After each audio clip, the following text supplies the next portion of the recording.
right, this being the time and place, I don't have a watch, but I assume it is. Yep. There's a meeting of the Finance Committee, April 17th. Staff in attendance, there is no outside people in attendance, no sense in explaining it. However, there will be no votes taken, no decisions made. Any of this information will be brought to the board. With that, Okay, I'll jump in. So today we're going to present to the Finance Committee the 17-18 CIP, a preliminary view of the CIP, Capital Improvement Program. We're also going to be looking at a 5-year CIP. So what you'll see is a view over time of where we think what's going to happen in the upcoming year and then what will happen in the 4 years after that. The projects will include some carry forward projects. So those are projects that have already been initiated but have not yet been completed. And there will also be some new projects that you'll be taking a look at.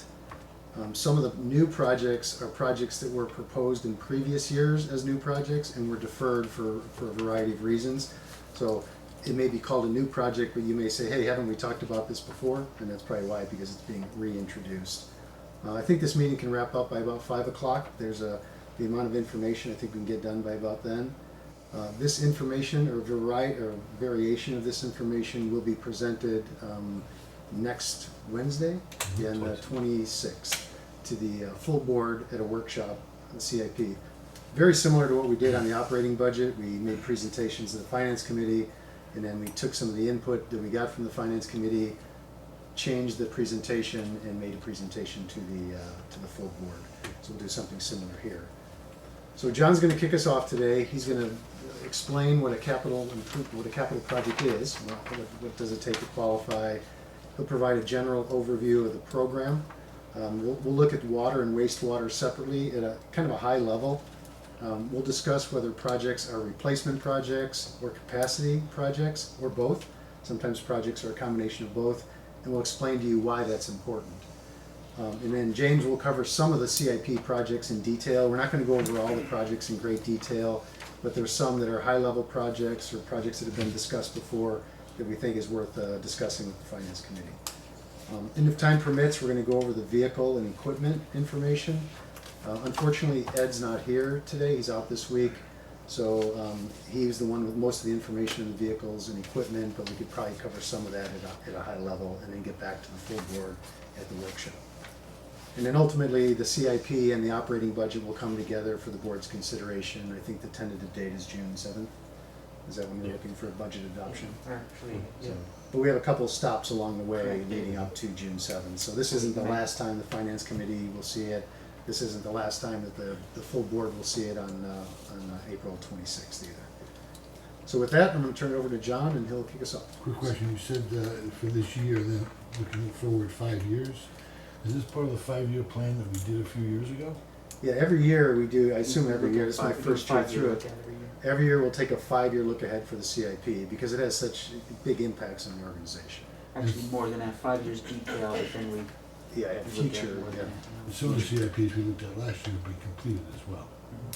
So it's Right. And the ones that are started but not completed, are they funded as you go, or are they funded, at the beginning? We actually allocate individual funding every year, so we know that one year we're going to be just doing the planning or the environmental, and the construction is the big dollars. You'll see those construction numbers push back because let's say we're doing the environmental takes a year to get all the the environmental agencies to buy off on it, or design takes 6 months. So you'll see projects that straddle fiscal years because unfortunately a project schedule and a fiscal year schedules don't necessarily line up.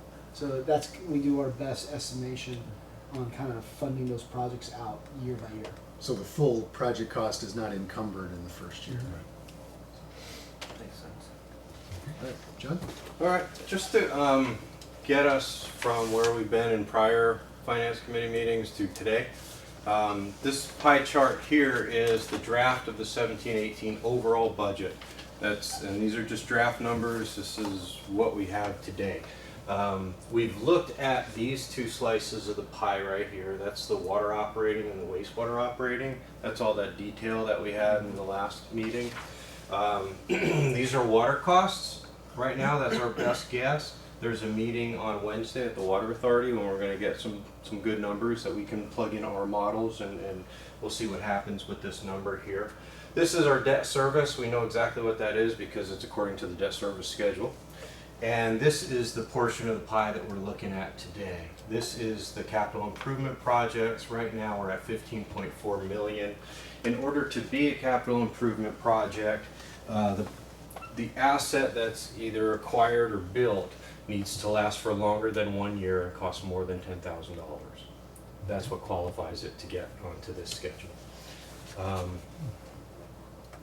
The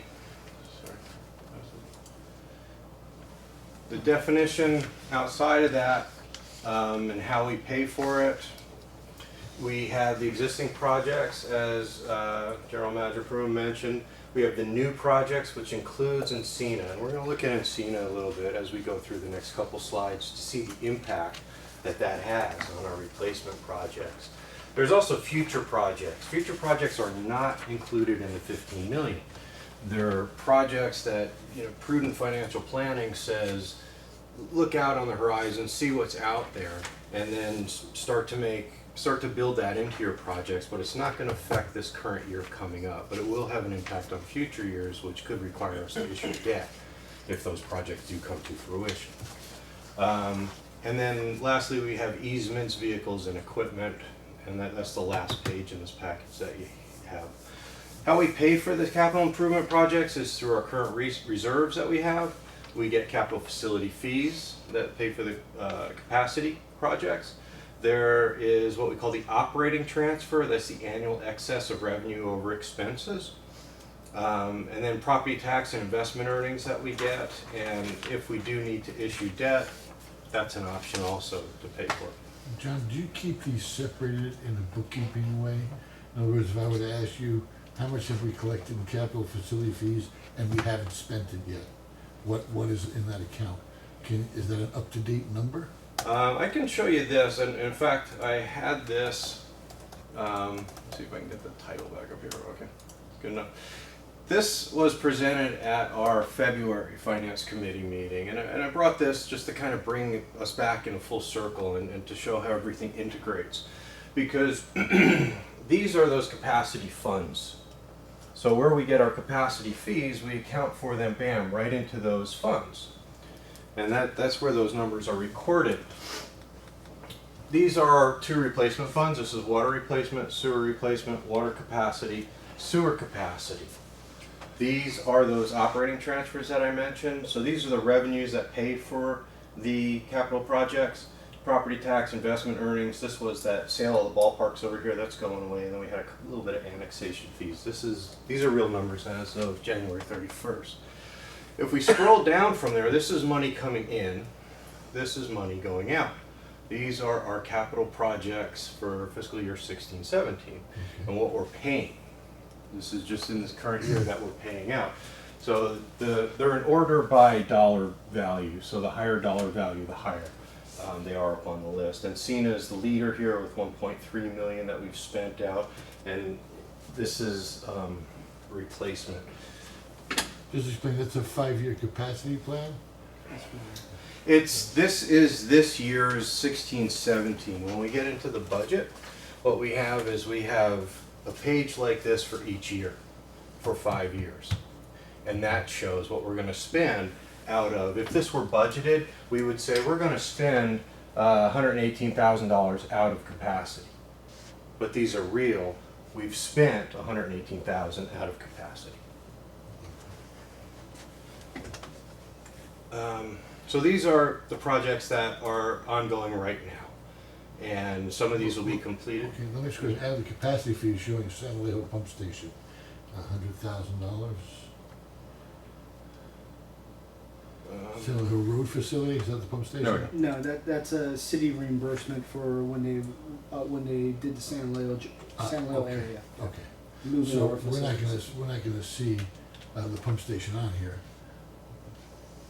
Or we are gonna see the pump station. You Yeah, are. it's done. That one got done last year. Last year you would have. Yeah. It would be on a sheet like this, but since it's done, it won't be on the ones going forward. Mhm. It would have been on there as a capital facilities fee, however, Mhm. we're recouping that money from a Levenheim. Mm-hmm, yeah. How does that happen, and how do you account for that? It's not really a cap fee that's paying for it, it's a Levenheim that's paying for it. Yeah, I don't know if Yeah, it through is. their rate, so that's a long-term fee, so the actual, we had to pay the construction costs up front, so we had to show it on this schedule, but then over a 20 or 30-year amortization, I can't remember. Over long-term amortization, we try to recoup a portion of that, we're recouping a portion of that back. You're recouping 100% of it back. Not 100%, I think it was, do you know the total cost of the? It was about like 1.8 million, it was the recoup on it, but the project was, we recouped all the hard costs, some of the soft costs were not recouped. Per Per agreement, contract, So, per the contract. per the contract. so you're saying, yeah, I know, per the contract, which at that time I was told something different, not by you, that we were getting all of our money back through a Levenheim through future fees, but I guess that's not true. So if you're showing it here under capital improvement project, and yet you're getting the money back, how do you justify, or where does it come back into the capital facilities money? Because what they're paying us back for it needs to go somewhere. Yeah. Where does it go? Yeah, right now we don't have an accounting for it on here, but we can always put that together. We can always get that together. Well, but I guess my question is, how does it end up coming back to capital? How does, we're already getting some of that money back as we purchase water from them. We're already getting money back. Where's that money shown? It's just, for now, it's a reduction each year in our operating costs for our water supply costs. So it's operating cost, not back to the capital improvement. I don't think we're doing a separate accounting for that It's, now. and it's not necessarily, if I understand correctly, you're not getting the money back, you're just getting water for less cost. Credit, correct, the credit. Plus credit, so we get water less cost, and plus there's a fixed credit every month Okay, so, to reimburse portion or majority of the. so maybe the credit would be a little bit easier to apply or to Exactly. capture here.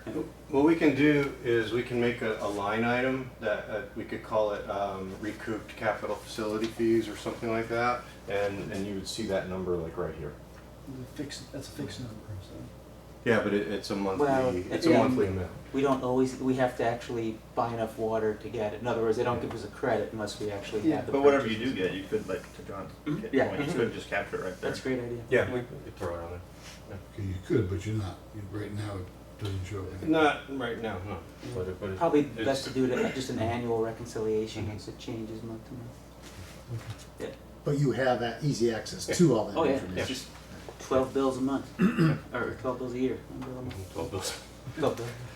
They go frequently.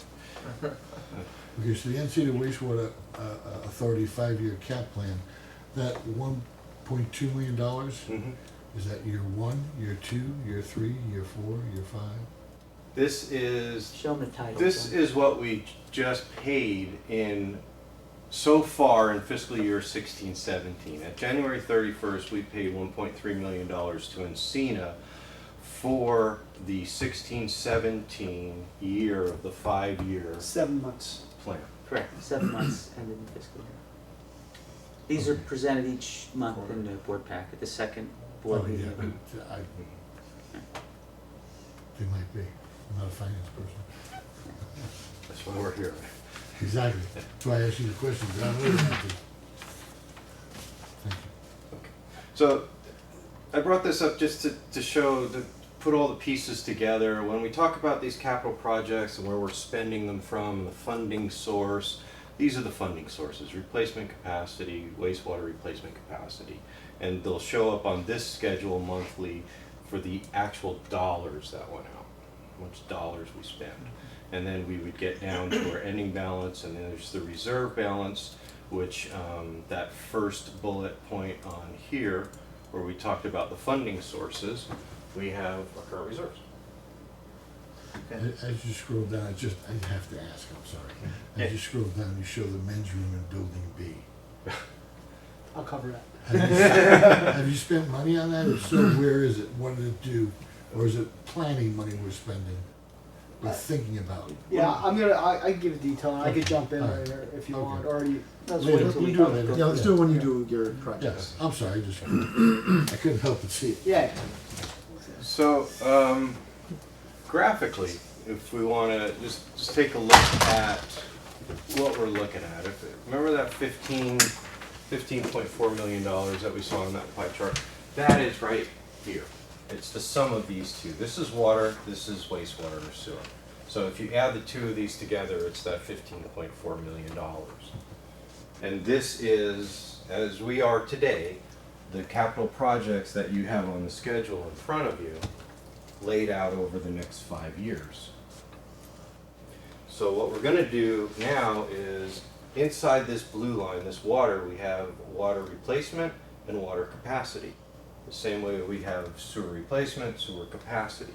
So now what we're going to do is we're just going to break those down into each of those 4 subsections, and you can see the dollar impact graphically of what those look like. So for instance, so this is everything: water replacement, water capacity, sewer replacement, sewer capacity. This next one is just water replacement CIP. So we're looking at spending in water projects, both carry forward and new. We're looking at spending a little over 3.5 million in 17, 18, and then 18, 19, 20, 21. And obviously these numbers match up with the numbers changing. Yes. Yep, schedules, yep. This is just kind of so you can see An overview. where the spending is, yeah, exactly. Why the drop off in starting in 19? If you go back to the last slide. Sure. It-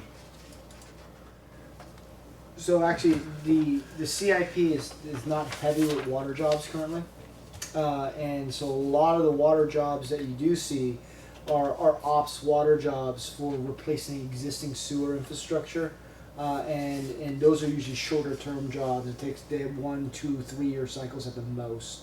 The bigger ones usually have a 2 to 3 year cycle, while larger CIPs, like if we're building a big pipeline, those have a 5, 6 year cycle if it's a large project, 3 to 5 years. So right now, our water projects that we have, the larger ones, are really smaller, short-term projects. Repainting a tank, putting a small pipeline in to offset some areas that we've had a lot of breaks, stuff like that. And for comparison, this is the water replacement. The next one is the water capacity. I left the scale the same, the 4.5 million. So here we have, in 17, 18, water capacity doesn't even reach 500,000. In 18, 19, it pops up to almost 3, and then it tapers off again. We do the same thing. is that we have a big project coming up in 18, 19? Meadowlark tank number 3. Okay. That's pretty much all of it. Well, Meadowlark, is that water or is that wastewater? Meadowlark tank is the tanks that are above. Area. Oh, the Meadowlark. tanks It's above Meadowlark it, area. okay. And tank number 3 is a new tank? Yeah. That we're installing? Yeah, it was been deferred for many years, but yeah, it's scheduled to be installed. And again, the curiosity would be what's the need? Only because we have locations that we own that we don't need any Yeah. tanks at, so it's like, what's the difference? There's a few areas. We're in deficit of our storage volume in case of emergency fire currently there. And we finally got our environmental clearances just about 2-3 years ago. We had to do what they call a low impact HCP. It's a habitat management plan for this area because we had gnat catchers on site. So there needs to be a bunch of grading, and then the tank needs to be built.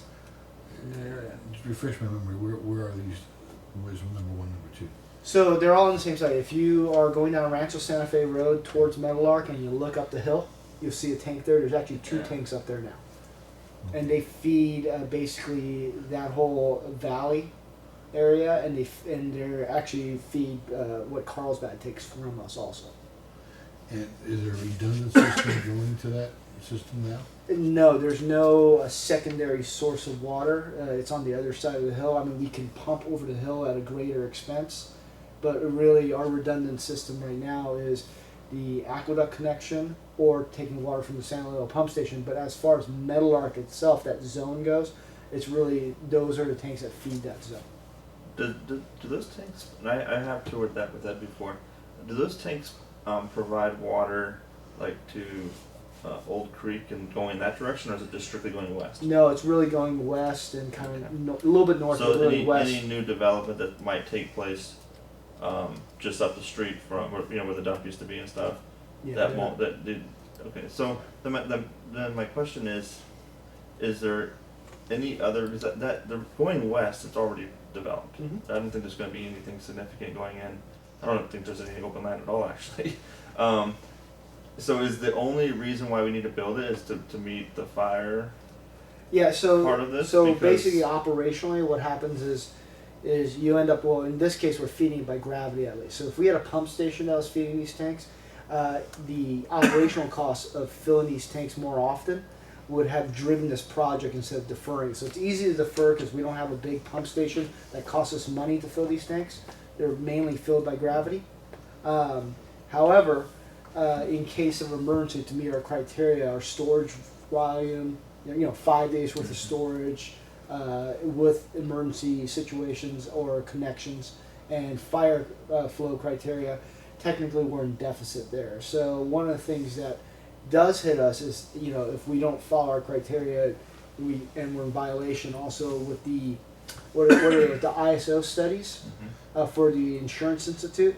That area gets knocked down on the fire rate, so people that live down there end up paying a little bit more for fire insurance. I don't know to what extent, because the ISO takes care of a lot of different things as far as fire rating. That's one of the fire storage criteria in that area that affects homeowners. Really?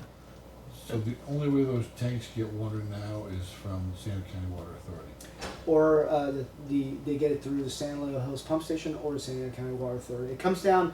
There's a big pipe that comes down San Leo Road, basically, and it's at a higher elevation, 877 feet above sea level, and those tanks are 815 feet above sea level.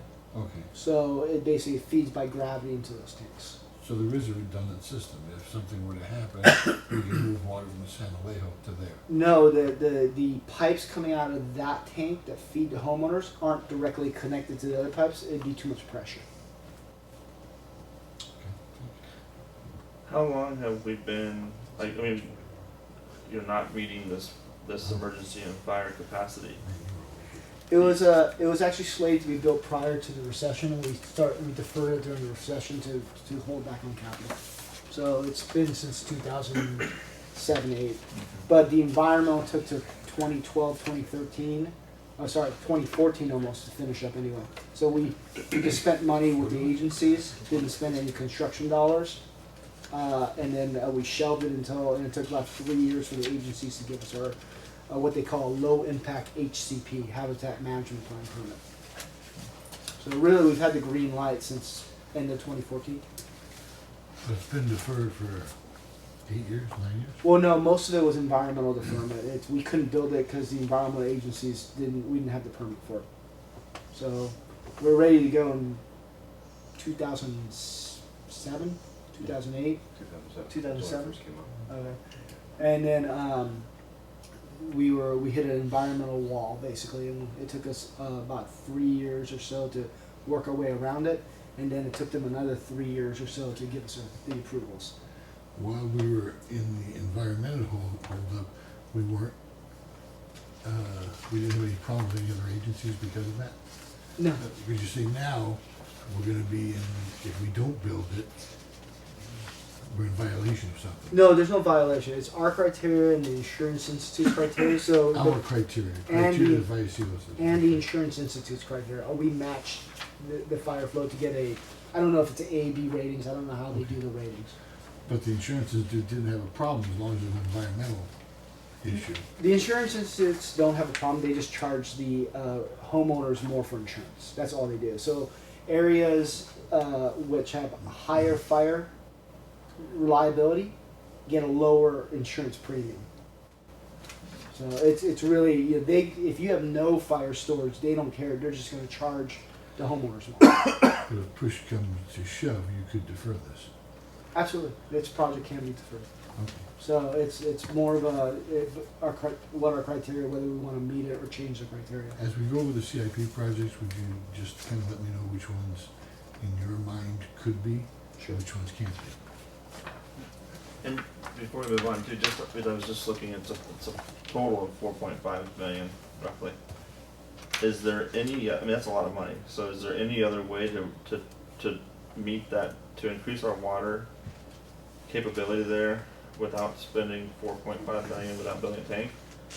Like spend 2 million instead and the cheapest kind of way achieve the same thing? The cheapest way is to build a tank, because then you just build that storage. Because you know the only way to get more water, fire flow to each one is to build little pump stations that can boost the pressure to each individual zone. The problem with that zone is, and I don't have a map, there's about 2 or 3 pressure reducing stations. So that 815, the Meadowlark zone, feeds about 3 or 4 different zones. So it's the combined fire requirement for all those zones. They're small, but each zone has a requirement. And so our criteria is 5 days of storage during emergency plus fire flow. And that's our criteria for a whole district. So, and that's the criteria that we strive for.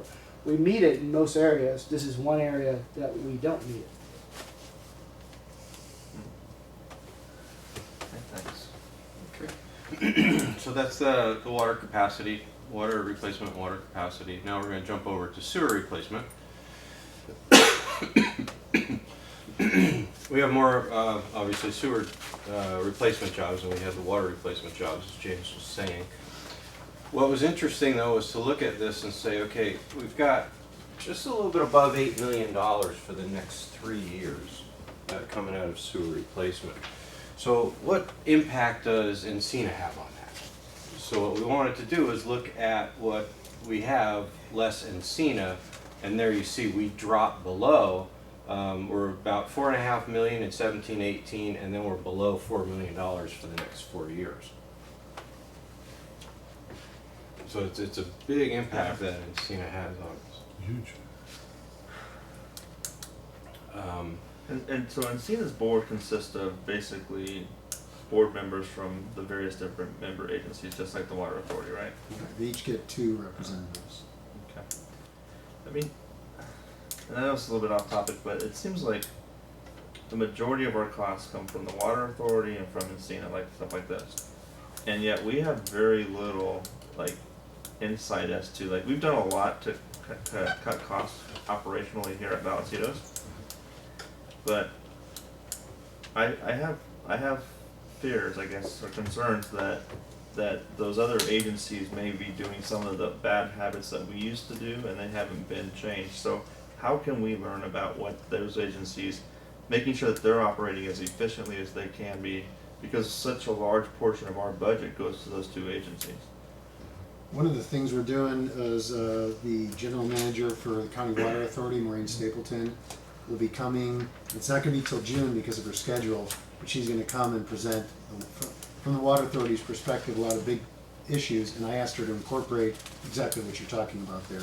What has the Water Authority done to control their costs? Well, and can we also, if you think it's appropriate to ask them to provide this even before she comes, so we can prepare. I can do that. But like, I'd like to know, like, can she provide a copy of their employees' MOU or their benefits package, or stuff like, does the Water Authority pay both sides of their employees' social security benefit? I mean, those types of things. Like, if we can get that kind of information, I'd love to know that. And same thing with Encina too. Because I mean, as a board member, I get frustrated that we always hear, well, that's this is the cost of water, and we have to, we have to pay it, right?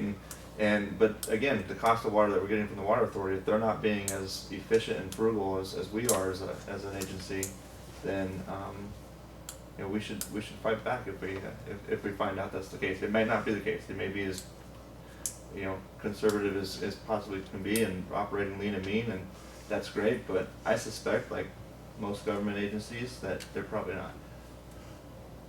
I think that'd be interesting to know between those other agencies if they're doing the same thing that all the smaller agencies are doing. Yeah. Are they doing that, or are they fat and happy? Yeah, good question. One thing about Encina's replacement program, that their CIP that they have also, is that right now all of it's in replacement. and it's not in capacity. So when we look at the next slide, this is all Vallecitos capacity. There's no Encina in here. But these are our projected capacity projects for sewer, with the largest one, $12 million happening in 2021. And That is the Parallel. parallel. And that's a portion of the parallel outfall. If you went out another couple of years, it would capture the remainder of the parallel outfall. there's still a potential we may not need that. I don't believe so. Yeah, well, I'll talk about it. Yeah, more. James will go in depth on that. So, There you go, got a lot to remember. So that takes us to this schedule that you have.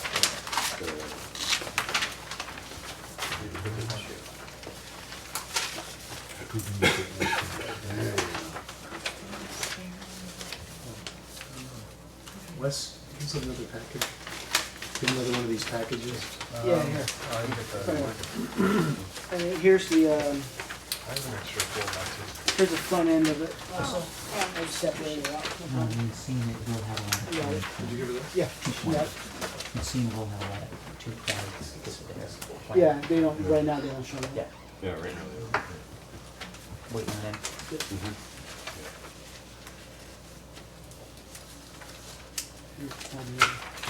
Well, yeah, I'll just tell about how the schedule works, and then James can take it from there. Let's see if I can squeeze another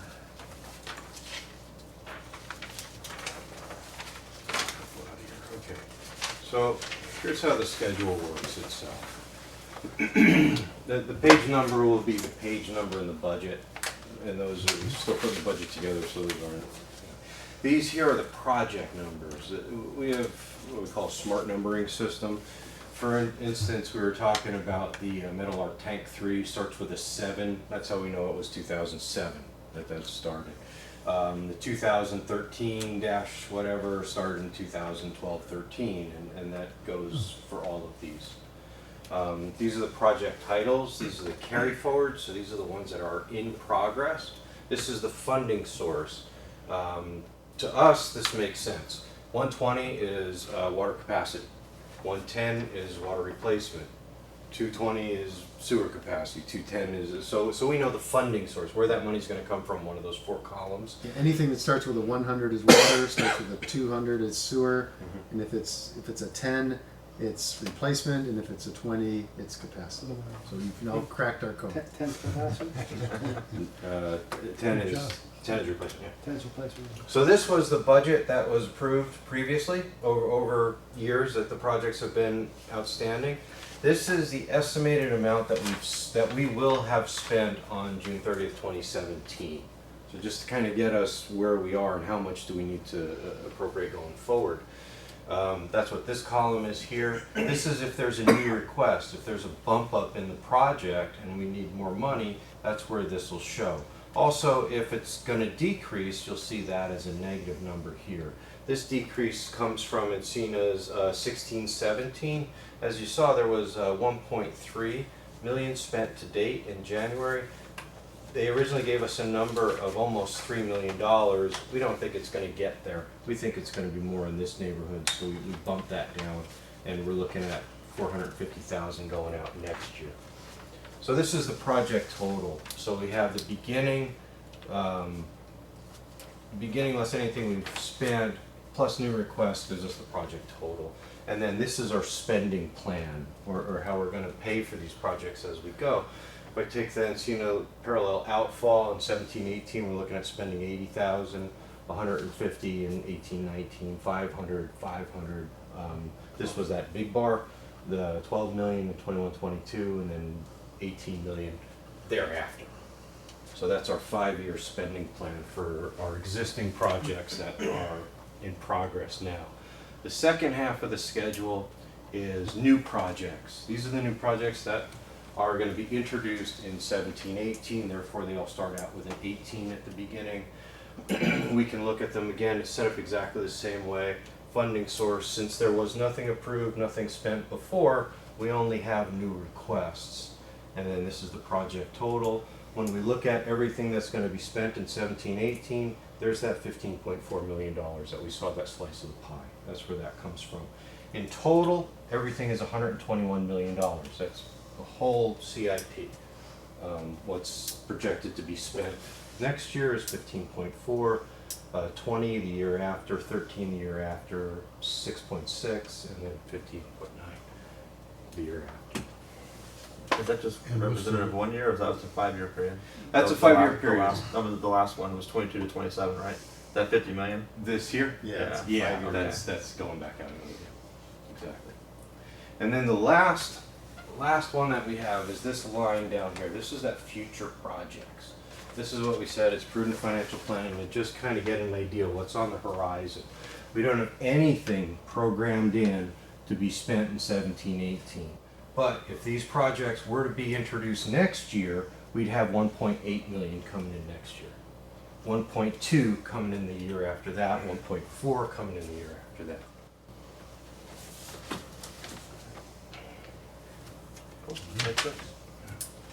Good stuff. And we have our individual pages, which you have that follow. That's a great good part. And before I get going with this, I just want to talk a little bit of how we go about budgeting for projects. And Jason's also here to answer any questions that, last 2 years, Jason's been really taking the lead on doing the nuts and bolts budgeting and kind of hand over the reins. However, in general, when you look at the future projects, when you look at those projects, especially the future projects and the new requests, we start with the master plan budgeting process. The master plan, the way it budgets for capital jobs and estimates, it takes our real costs of previous projects and then it kind of uses a scaling factor. So in other words, if the average cost to build a pipeline was $150 a lineal feet, and on an average road, and we know we have to build something in Rancho Santa Fe Road, it scales it up 10%, 20%. Or if it's now in a residential neighborhood, it'll scale it down. So every project gets an average cost based on actual numbers in the master plan, and then we scale it up and scale it down, and they add like a contingency to it because it's just a planning level cost.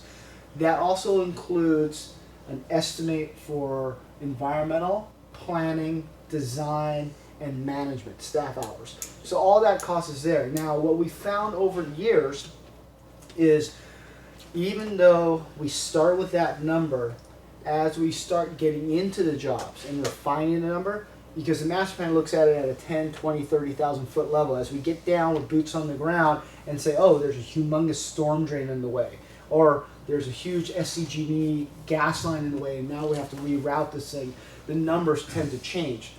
Some go up, some go down. Also, every time a project is delayed, deferred, except for during the recession, the project costs go up. Now, we keep up with that with the ENR, with the construction cost index, basically a consumer price index for construction that's used industry-wide. However, what we found out is the ENR never keeps up with commodity costs. Gas goes up, oil goes up, plastic goes up, wood goes up. Construction materials don't necessarily follow inflationary forces at the same rate, up or down. So during the recession, our prices were too high, and we built things really cheap.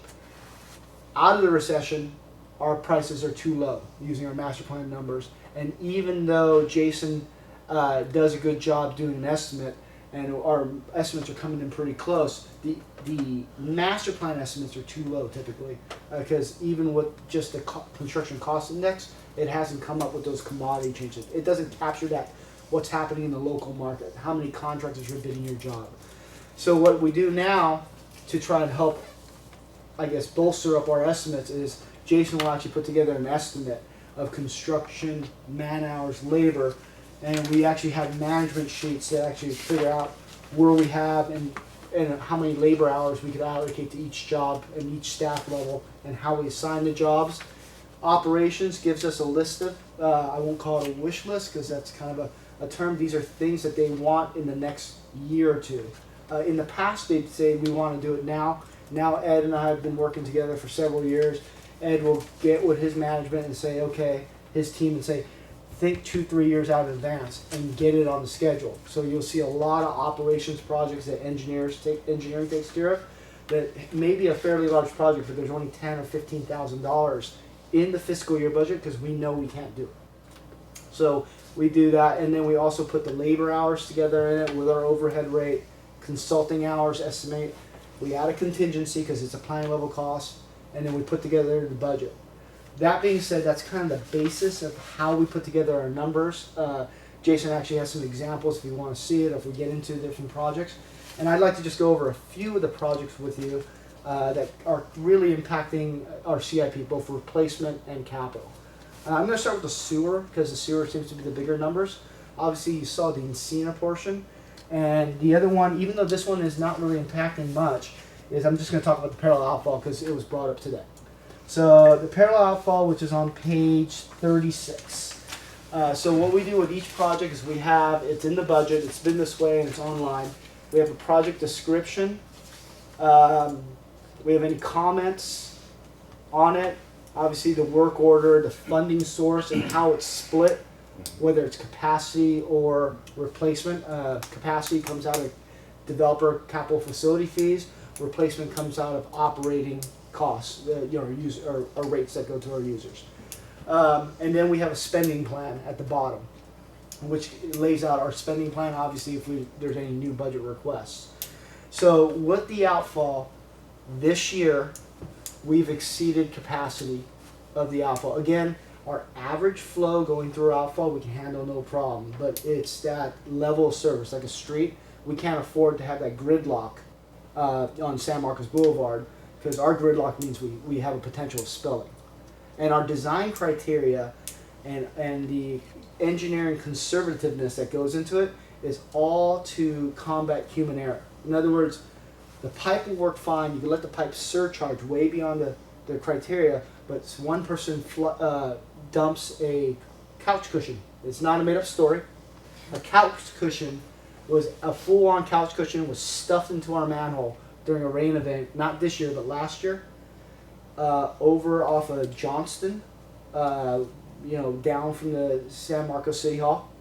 It went all the way down past Lowe's and Best Buy, went all the way down to San Marcos Boulevard through our system and got stuck a couple years ago. So these are the safety factors that is, in that conservatives that people don't understand. We had behind City Hall, somebody opened up a manhole and threw construction in it. They literally found a kitchen sink and a bunny rabbit in our manhole.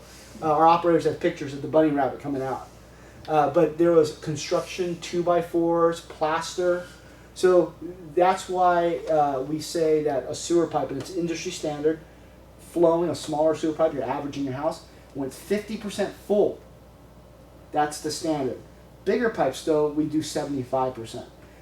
For a parallel land outfall, because it's the type of industry, we evaluate that at an 85% full safety factor. So in other words, we only have 15%, and that's not 15% of the capacity because it's a circle, and the area of the circle is squared. By the time you're up here, there's very little volume left. So any little thing can really upset it. That being said, we have exceeded our capacity in our parallel outfall almost every year based on design criteria. Luckily, nothing got in there to upset the flow. And we haven't spilled in our parallel outfall in quite some time.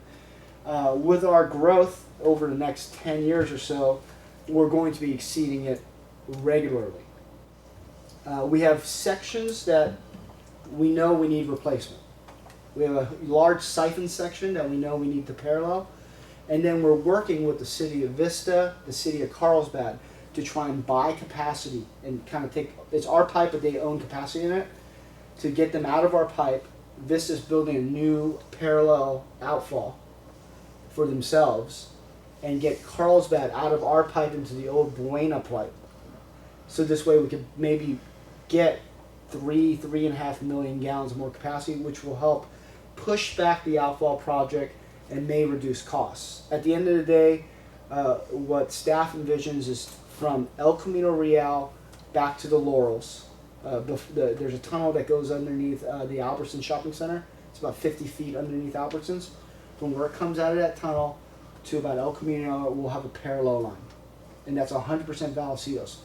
From there, west down to the 5 freeway, we'll be replacing portions, and depending on whether we get these agreements with these other agencies or not, will justify the timing and the amount that we have to replace.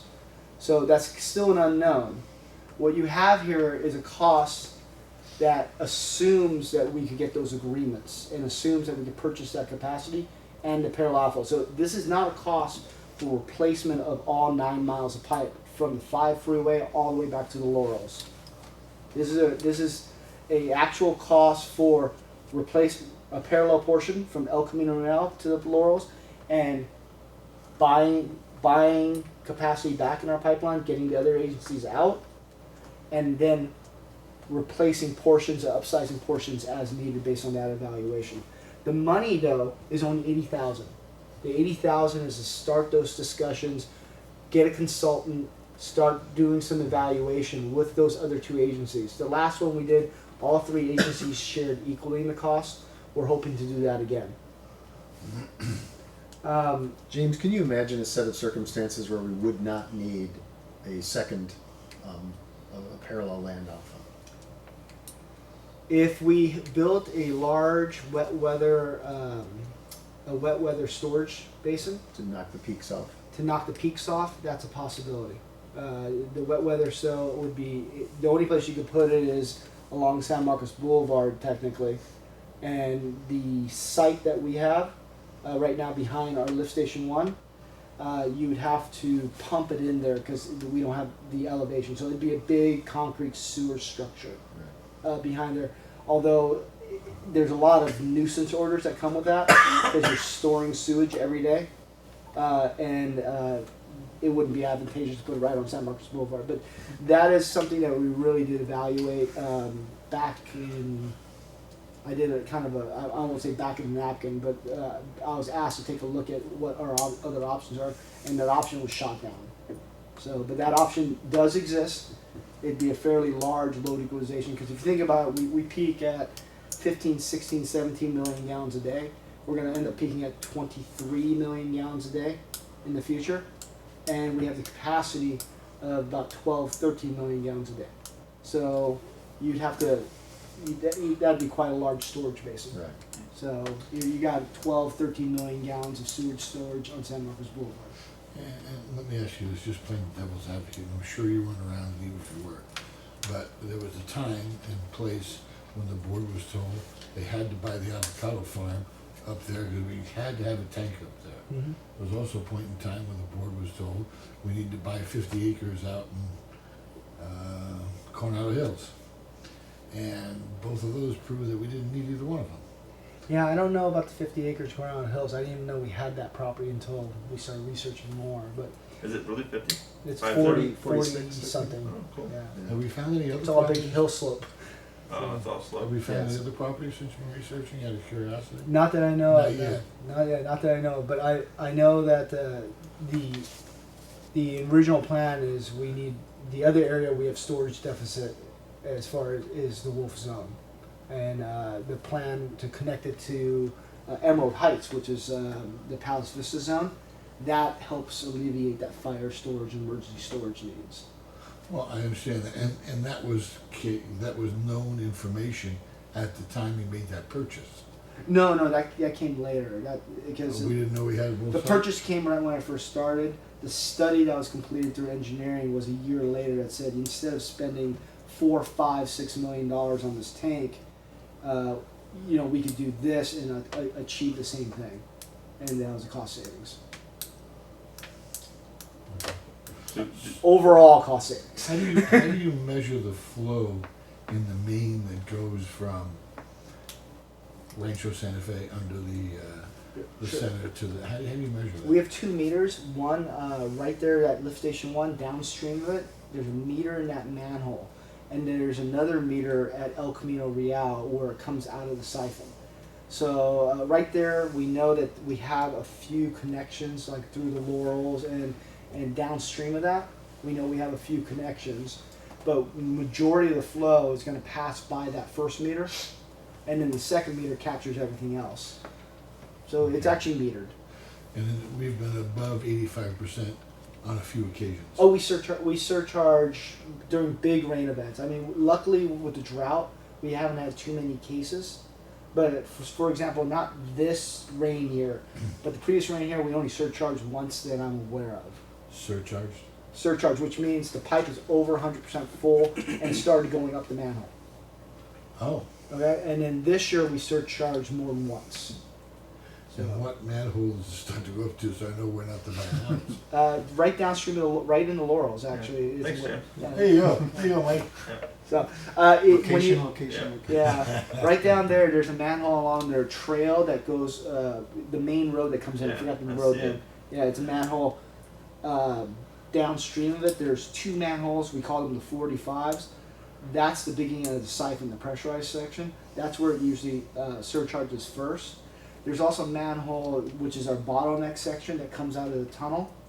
There's a section that surcharges anytime it goes past about 12 million gallons a day. And that section, but it's such a short section that it doesn't affect the rest of the pipe that much. The siphon, though, if that surcharges, then that's it. It's a 2 hour, an hour and a half to 2 hour delay of getting anything moving. So, because it's backed up. So, So how far are we away from blowing the lid off the one in the Laurels? I mean, was that really close? well, over the years we've been buying time by doing. We've been very heavy on sewer CIPs, and mainly getting rid of our infiltration I&I. So we replaced the line that went through the old dump on by Bradley Park. That one we got a lot of I&I in. The San Marcos Interceptor project, which is still ongoing, we've replaced most of the bad sections. We've done a lot of sewer, and Rock Springs is also on this budget list. That's a lot of I&I. So we've been targeting these projects, and how we know there's a lot of I&I is we have, I don't know where we're up to now, but it used to be 14. I think there's 18 or 19 meters in our sewer system. So if you look at a map of our sewer system, you'll see these little circles with M's, and you'll see an area, and we call those sub-basins. So this area is this housing tract, and so we can measure the sewer coming out of there compared to the amount of water that you use, and go, huh, that is a lot more sewer than we expected compared to the water. Then we go and we either video or we smoke test. That's how we make those decisions. Right. And then from there, it generates projects. Lake San Marcos area, we have a high I&I there. That's why there's really smoke testing going on there. And it's just older pipes. And a lot of our trunk systems, our trunk sewers, like the San Marcos Interceptor, they're put in the 60s, 70s. They're older sewers. So, but kudos that they've lasted this long, well beyond their service life. Because not only are we having capacity issues in some of our older sewers, we're also having just failures due to age. I mean, they've been in the ground since '67, and they were never meant to be in service that long. So, going on to the next big project is San Marcos Interceptor. It's just sorry, next page 37. I'll say the page numbers. So this project is an ongoing project, and basically it's been in existence. I know the numbers says 7, so it's a 2007, but this project has been in existence on the books here at Vallecitos that I know of in this form since 1988. Okay? And it's tied. The reason why it's actually tied to the San Marcos Creek project, the Creek District. Because what happens is if we have an easement going right down future Creekside Boulevard, and if we build our project, it environmentally locks the city out of building their project. So we've been delaying our project, waiting for the city. The Creek project, back when Ken Gertis was a city engineer, this project was moving forward with the Interceptor project. So obviously it's been delayed since that. So Ken Gertis got to work on both sides in this case. So now we've built about 2/3 of it now. Finally, starting in 2005, we started building the portion over by Twin Oaks, and we've been working our way westish. So we're in the last section of it. Jason actually just got an email confirmation from the city today. We are looking at constructing the portion from Via Veracruz all the way down to Pacific Street in starting summer 2018. So and that meets the city schedule. So the city has an environmental schedule. And the way it works, if you're not as familiar with the way the environmental agencies work, is we have a mitigation requirement if we build our project, and we have enough easement. We have 20 and 30-foot easements that we could leave ourselves a nice 8-foot road and put new tules and plants within our easement and wash our hands of the project. However, if the city comes in and does their creek project, they've been threatened with a 5-to-1 mitigation on top of ours, which means we have a 3-to-1 times a 5-to-1. They'd have to mitigate at 15-to-1 wetlands, and wetland mitigation is about $600,000 an acre. So if you have an acre just for our stuff at 15-to-1, now they have to find 15 acres. Worst case scenario, they try to negotiate that down. So the city has been working with us. As a matter of fact, we've moved our alignment twice, and the city's actually paying for $300,000 to $400,000 of our job to accommodate them, both delay costs and also direct construction costs and even design costs. Is the majority of this construction though being done on private property? No, well, yes, but it's our easement. Majority of so we have an easement going through there. Almost all of it's being done on our easement or public right of way. The city has requested us to move out of our easement, and they've actually obtained new easements on our behalf.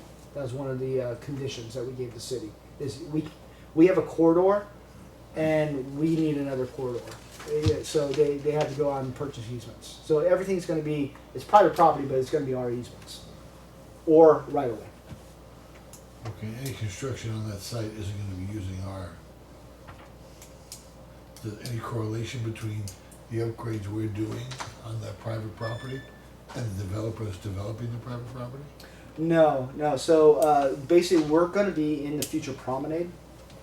There's going to be a trail in the future promenade that parallels the creek, and our manholes are going to be in the middle of that trail. The trail will meander, but our manholes will be in the middle of the trail, and we've already set criteria for offsets before they plant big trees.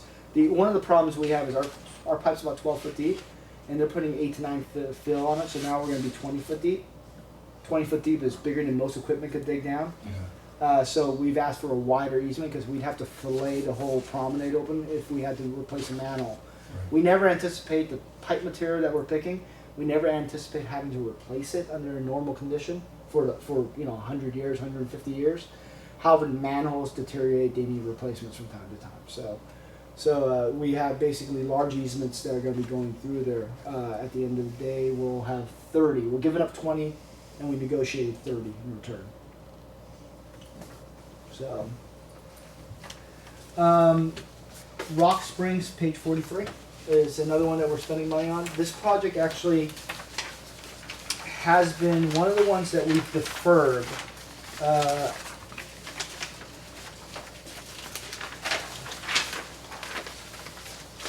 So this project's been one of the ones that we've deferred. Design is basically completed on the job, or just about complete, Jason? Be done in about a month or two. And then we're anticipating bidding this out. One of the reasons we deferred it was budgetary reasons in the past. We had a couple homeowners that were pretty difficult to get easements through, even though some of it was advantageous. We're moving pipe that's in their backyard out, but still they're difficult to deal with. That changed the scope of the project a little bit. You never know how long it takes, especially when you're doing land acquisition and easements. A lot of things can go wrong.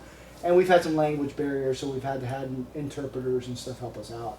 Do we hire a firm to do that, or do we do it internally? We hire third party. When you're going through a potential condemnation process, it's always good to have a third party expert, so we hire a third party for Who is that. VAP Enterprises. So we hire a third party for that, and VAP has been handling. They handled the interceptor work and this work for us, and a couple small things, but those are really the only two jobs, big jobs that they've done in the last few years. And do we bid out for that? They're a part of our as needed now because the contracts are pretty small, 8,000, 5,000, 4,000. But when we have a larger project, we'll propose out for it. Again, it's bidding out as a contractor term. Professional services is most qualified, not necessarily price based. We do look at price as a criteria, but we don't look at price as the sole criteria. So you'd rather have somebody with the experience over somebody who's the cheapest. When you're looking at making the changes on Rock Springs, the same as the parallel, are you looking at it as house by house, you're looking at the total project, As far as the decision on the project itself? as going out to see who is gonna be doing the negotiations with the homeowners. Oh, so we look at the mechanism we do is we set out a written scope that looks at the whole project, and we identify the APNs, and we go from there. Now, we do that as our best first. This is where we want to put the pipe. Obviously, when we get into it with the homeowners, things may change, which changes the scope a little bit, but we really don't know that. A lot of times staff will make initial contact with the homeowners to try and get some decent understanding, let them know what's going on, so it's not a big surprise to them. In this case, we've done it in the interceptor. You may recall that just 2-3 years ago, we tunneled underneath 4 houses on the interceptor, and there's a lot of staff involvement, and VAP also handled that project for us too. So there's a lot of contact that staff makes to assure that, you know, we're the public agency, we're here, we're not disappearing. But it's bid out as a total job contract. It's bid out as a total job. So the parallel has been bid out as a total job to this company. The Rock Springs, yes. Not the Parallel, Rock Springs. What about parallel? Parallel, we don't have any land acquisition at this time. Okay. So I won't know that until I get to later, but I don't anticipate any. Well, I guess my question is, if it's truly a parallel, you probably already have easements. Yeah, we already have, it's either easements or right of way, and we already have it, and unless there's a constructability issue or environmental issue that locks us out, we're intending on just following the exact same easement. Sometimes when you acquired the original easement, you only anticipated maybe one line, so your easement may not be wide enough to accommodate multiple lines, but in this case, it will. Those are kind of the heavy hitters for the sewer projects going on. I'd be happy to answer more. I could go right into water for you, and we can always circle back to any projects that you guys have questions on. Go to water. Okay, so as kind of mentioned before, I'm going to go to the North Pressure Reducing Station, page 58. And we're looking at a $300,000 job here. And again, the water CIP is actually fairly light. There's a lot of little jobs, a lot of little ops, replacement jobs in the water CIP. So I don't have a big parallel outfall or a big tank besides Metal Arc that's coming on. There's more refurbishment, rehabs, 1-2 year projects in water. So this is the North Pressure Reducing Area. We actually have 2 up there, north and south, and I'm going to be talking about both, but really it'll be a repeat. These are some of our older pressure reducing station in the North Vista area up in the hills. We don't have a SCADA there. We don't have computer automation and control in those stations. Why? They're the oldest ones. Most of them don't have power. There wasn't power, but now that the houses have been built around it, we can get power to it, or the power drop is fairly close. How far is power drop, Jason? It's like across the street, 50 feet, Yeah. where before there was no power. Now Yep. we can actually get power to that vault. Do they require more power than a solar one cell up there? Absolutely. Yes. Yeah, for computer automated control. So what ends up happening now is we do have battery backup, we do have some information, but there's no control, there's no ability for them to monitor. So you need to drive up there and check on those sites. And just the time to drive up there it's an hour just to go up there and back. And of course they go and check on other facilities while they're there. But if there's an emergency or call, that's without knowing what that is. You have to drive up there, and so if you get Sunday night an emergency, you're going out there, and it's from the district, it's a good hour to get up there. So these projects here, this one and the south, so that's page 58 and 61, they're both really the same thing. They're both in the same area. They feed little zones in that area, and now we have the ability to put the SCADA, the computer automation and control up there, and we have power that's fairly close or adjacent to the site. So we've deferred these projects in the last couple of years to help offset the CIP, because these are direct replacement projects.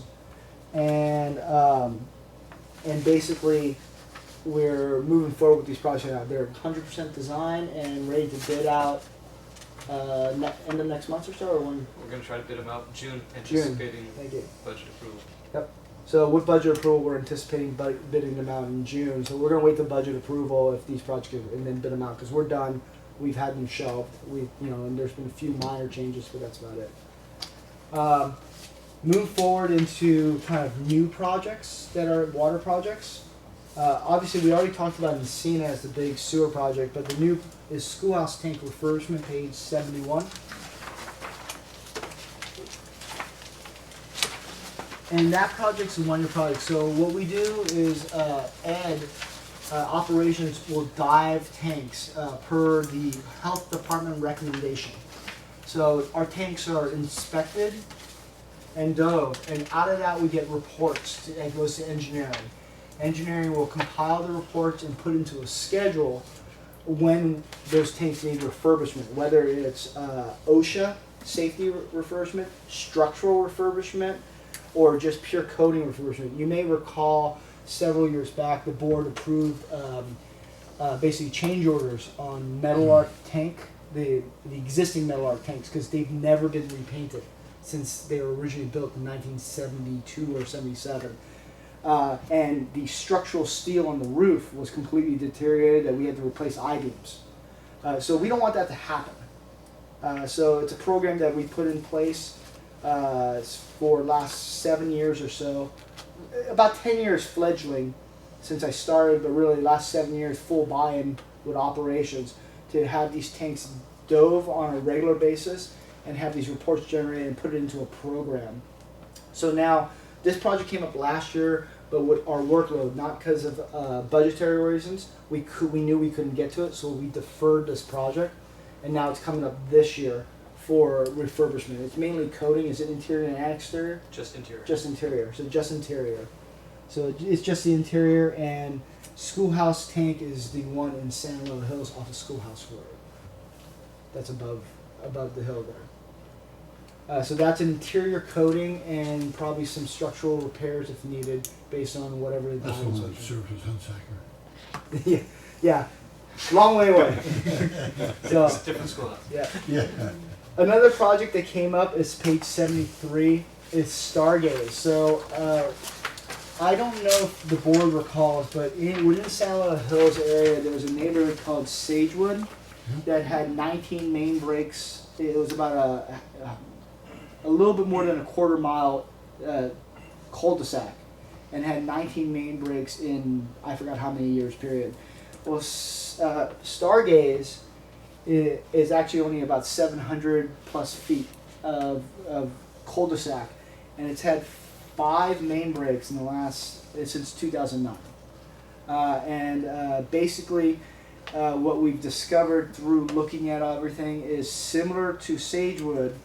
The city used what they call CTB, concrete treated base, in those roads, and the concrete treated base basically they mix porcelain cement into the soil, and then they needed to make sure they stayed above the pipe, so they probed the pipe, and every time they probed the pipe, they punched holes in the protective coating of the pipe, and we're getting circular breaks that are about this big, which is a little bit bigger than the size of the probe, on the top or a little bit off the top of the pipe in most of these cases.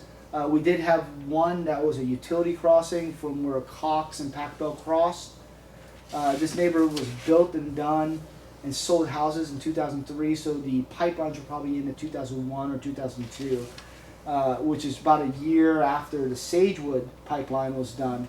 But the concrete treated base is certain. Now, what's bad about the concrete treated base in this scenario is when you punch the holes in the bag, concrete is alkaline, and when water seeps through just from natural rain and moisture, it seeps through that concrete treated base and pushes that alkaline water into the bags. And the bags, now if it was a bare pipe, we'd still have problems, but it'd last longer because it'd corrode the whole pipe at once. But unfortunately with the bags, the way the pipe's bagged and then it's taped up, it becomes pockets, little pockets of alkaline water sitting next to your pipe. So what is alkaline water? Battery acid. Battery acid basically eats through metal. What's our pipe made out of? Metal. So that's why we have these corrosions. And anywhere there's a flaw in the pipe, it's accelerated. And the trigger is, it's several things. It's the alkaline water, it's the hole in the bag caused by the probing, and it's the fact that it's isolated. So all those things accelerate growth. Matter of fact, we just had kind of training with our ops staff that we put together about corrosion protection. And the corrosion engineer basically said the same thing: is if you concentrate, if a pipe is perfectly protected and you have one little bad spot, corrosion can happen 10 to 50 times faster because of that. While if the pipe is fully exposed, the whole pipe will corrode, but it'll take longer. So, so it's kind of which is worse. So this project's come up, it's been put into the board. The homeowners have complained already about the fact that if you looked at the satellite Google image of that road, you could see, I don't know, probably 12, 15 patches. Now, those patches aren't individual breaks. Because of the concrete treated base, water comes up and hits that hard soil, and then it goes to the side where the curb is and lifts that soil up. So you'll see a bunch of small patches if you ever looked at Stargaze on Google Earth, let's say. And those are because what happened is it protected the road, but it found a relief point and opened it up like a little garage door. And so you had to replace all that section. So even though there's been about 5 breaks, if you look at the patches, it looks like 18 patches, or some big exaggeration because of that. So obviously the road is not that pretty, the homeowners aren't that happy, and we've gotten some complaints on it. So this is something that we looked at putting into the budget for board approval to replace that pipe. So that's the new one, and that's a water one. And again, these are shorter term projects. So, we do have longer term projects that are in further years out, but nothing in the next several years. And this is pretty typical because high growth rate builds the water infrastructure with it. Our big water projects, our terminal storage, like the 40 and 33 million gallons, and the big pipelines that go to and from it, have already been built. Sewer, on the other hand, the legacy sewer infrastructure has been built in the 60s and 70s. And all the houses are now coming into it, and those pipes have kind of both A, capacity, and B, useful life have reached their term. So you'll see us if you looked at even further back 5 years, more sewer heavy and less water. Our water infrastructure is fairly new. Our sewer infrastructure is fairly old, as far as my trunk system. With that, I'd be happy to try and answer any questions that I can. I did talk to Ed about some of his projects. I can't talk to him about it in depth as he can, but I do have some base information if you have questions on them. James, do you want to talk about the locker room? Oh, upstand. Thank you very much. So men's locker room, we're looking at trying to send that project out in May. So soon? So soon, yeah. So what happened is basically with our workload, and you got to understand our capital group is really Jason has 2 staff members, and that's it. So and last year, they had $6.5 million to spend between the 2 staff members. So this year we've really tried to cut it down even more, even though the numbers stayed relatively the same. But that number's not really a good measure because when you construct a $5 million project, that could use up that number. So obviously, so what we look at is where can we go as far as planning dollars, construction dollars, and we do a staff allocation on it. And we could not get to that project right away due to existing construction projects, building a lot of infrastructure that we finished up last year. So as soon as we were done with those construction projects, we started with getting an architect on board. So now the architect is basically done. We're waiting for 100% drawings, and we're bidding it out next month. And it's scheduled to start construction at the beginning of next fiscal year. So. Okay, I guess my only question is, and that's fantastic, and I'm very happy that that's going to happen. I guess my question is, the startup time, if I was a rocket scientist, and my wife and I decided to build a house, we would call up an architect immediately and say, we want to build a house, this is what we want to look at, put it together. What step did we take that took longer than making that telephone call to an architect?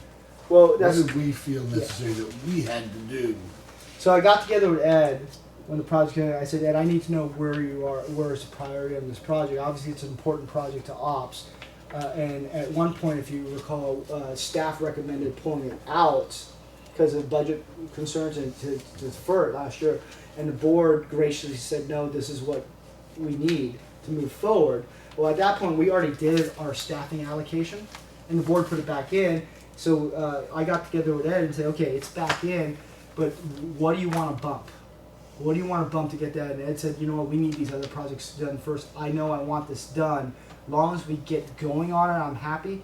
Don't bump the other projects. And that's really what it came down to. It's not a matter of delay. It's just it was a conscious choice to not bump one of his other more critical projects in his mind. I guess this is my question again, I'm losing. My question is, what part did our staff have in, other than calling an architect and telling him this is what we need? Where, Okay. what did you have to do that I as a homeowner would have to do if I called an architect and said, I need a locker room over here, build it for me? So we have I don't know, this is policy, purchasing policy, and we have a guideline. So for a job that size, we have to put together a request for formal proposal.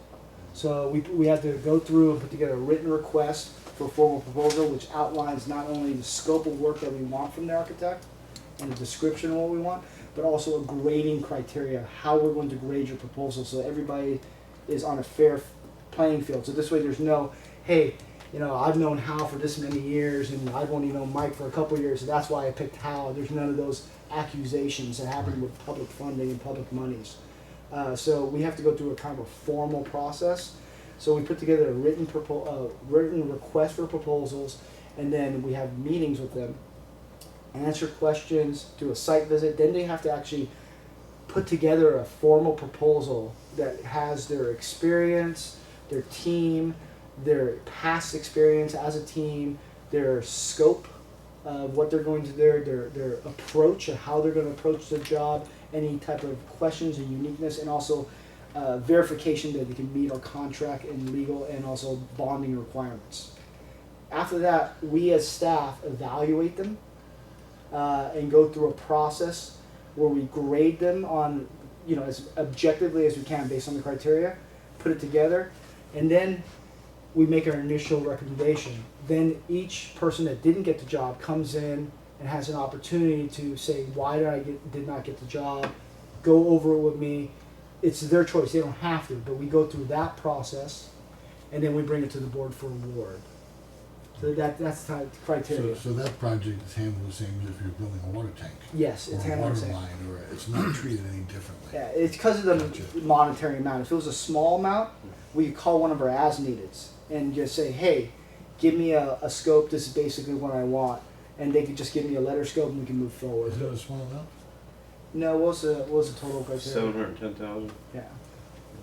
And just to add, as we're going through that It's project, better have heated seats. Well, so are you talking for the design portion of it? It wasn't 710. The whole project. the design's just 66,000 The what? for the architect. 66,000 is the contract amount for the architect. But that's above the limits where we could do this informal process. Well, it is because unless it's through our as needs, and we don't have an architect on the as needs. We could go up to 150 on the as needed, but we don't have an architect as an as needed. So And just to add, you know, after the contract was awarded with the architect, you know, they produced drawings at a conceptual level, schematic level, 60%, now recently 100%, and staff reviews that at each level, reviews it very thoroughly, comments on it. In fact, just last week, fielding calls from the architect, wanting information on the exact fire extinguishers that we use. Just those little minute details, we're working with the architect on a monthly basis. and to be honest, infrastructure projects in a lot of ways are easier than tenant improvement projects. There's a lot of people that care about what color this paint is and what texture the floor is, and there's a lot of those details. Well, when we build a pipe in the street, is put the pipe in the street and then pave it. So Yeah, I mean, we're, you know, looking at the flooring type and the sinks that we want, and where can we make things that are gonna be good long-term maintenance costs, that are gonna lower those long-term maintenance costs, and go into LED lights and those kind of things. and telling So- people no who want to go toilets. We're making sure we have no $25,000 toilets. Actually, we took toilets out, actually. Yeah, we don't have any toilets. Believe it or not. Yeah, Because we decided, you know, a You're- locker expansion shouldn't be toilets right next to yeah, lockers. yeah. Basically, locker, shower, urinal, and sinks. So again, if you had any other questions on that, I'd be happy to at least try to answer them. I do have Jason here to talk about any details of the projects that you might need if I can't answer them. So. The only one project you mentioned that could be still put off is Meadowlark. Yeah, Meadowlark, definitely. And again, we don't have a lot of spending. What's what funding numbers my water, I don't recall. It's 41, I think. Yeah, it's 41. Yeah, page 41. The funding sources are. No, not funding source. So, but well, yeah, actually, look at the funding Split source. 27, But about what percentage? 35, 65, So it's 65% capacity. so 65% of LARC is expansion coming from wastewater capital facility or water capital facility fees. 35 of it hits our users on that. So yeah, it would in the 2018 timeframe move it down. However, really, if you're looking at rates and budget for rates, you only take 35% of that number for rates. So you got to take into that into consideration. Although ideally, if there's no pressing need, staff has deferred it automatically by a year the last 2-3 years. So, and that's what we would do. Yeah. So it hasn't been a priority. Do you have other projects like that that you would say there's not a pressing need for? And I know that's hard to ask you. Yeah, it is, and you know, I Which knew kid you were going to Which kid do you ask. like the best? I knew you were going to ask, and one of the things on the wastewater side, granted it's all expansion, is the chlorine contact tank expansion. It's a fairly large job. What number is that? Page 40. Is it page 40? It's up here. Yeah. So page 40, it's a fairly high dollar amount job at 4.75 million. And it really, there's two things that have to happen on that job. First, we have to get some type of grant funding. Second, the board has to make a decision on whether we want to expand those CCTs or not. So right now, we've done Expand the. chlorine contact tanks. Sorry, chlorine contact tanks. I Which- do that. Yeah, so my apologies. So it basically, that's the tertiary tanks that make the recycled water and add chlorine in the tanks, and there's an amount of contact time that the chlorine needs to be in contact with the water before it goes out to distribution. In other words, if we got the grant funding, which we're pursuing through the North County group, we'd know that in advance. And we could always bring it back to the board for a decision to fund the project if it's something that the board wants to pursue, and we can always have more discussions with it. That's one project when I'm thinking about it that could be taken off. On the water side, Mountain Bell Pump Station is a pump station that we have in the books for Page 42. page 42.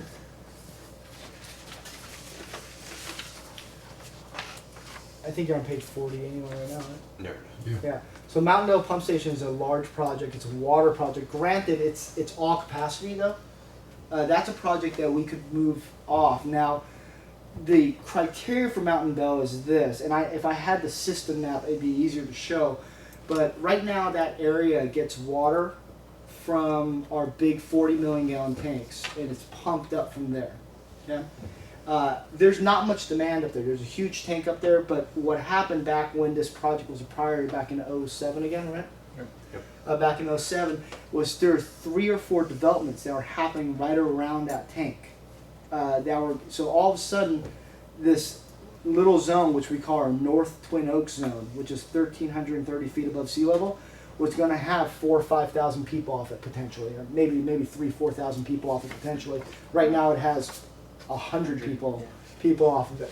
So all of a sudden now we're going to have all these people off of it, and if we have an old, I want to say 1967, but it may not be, but we have an old pipeline that we call our Trace Amigos pipeline.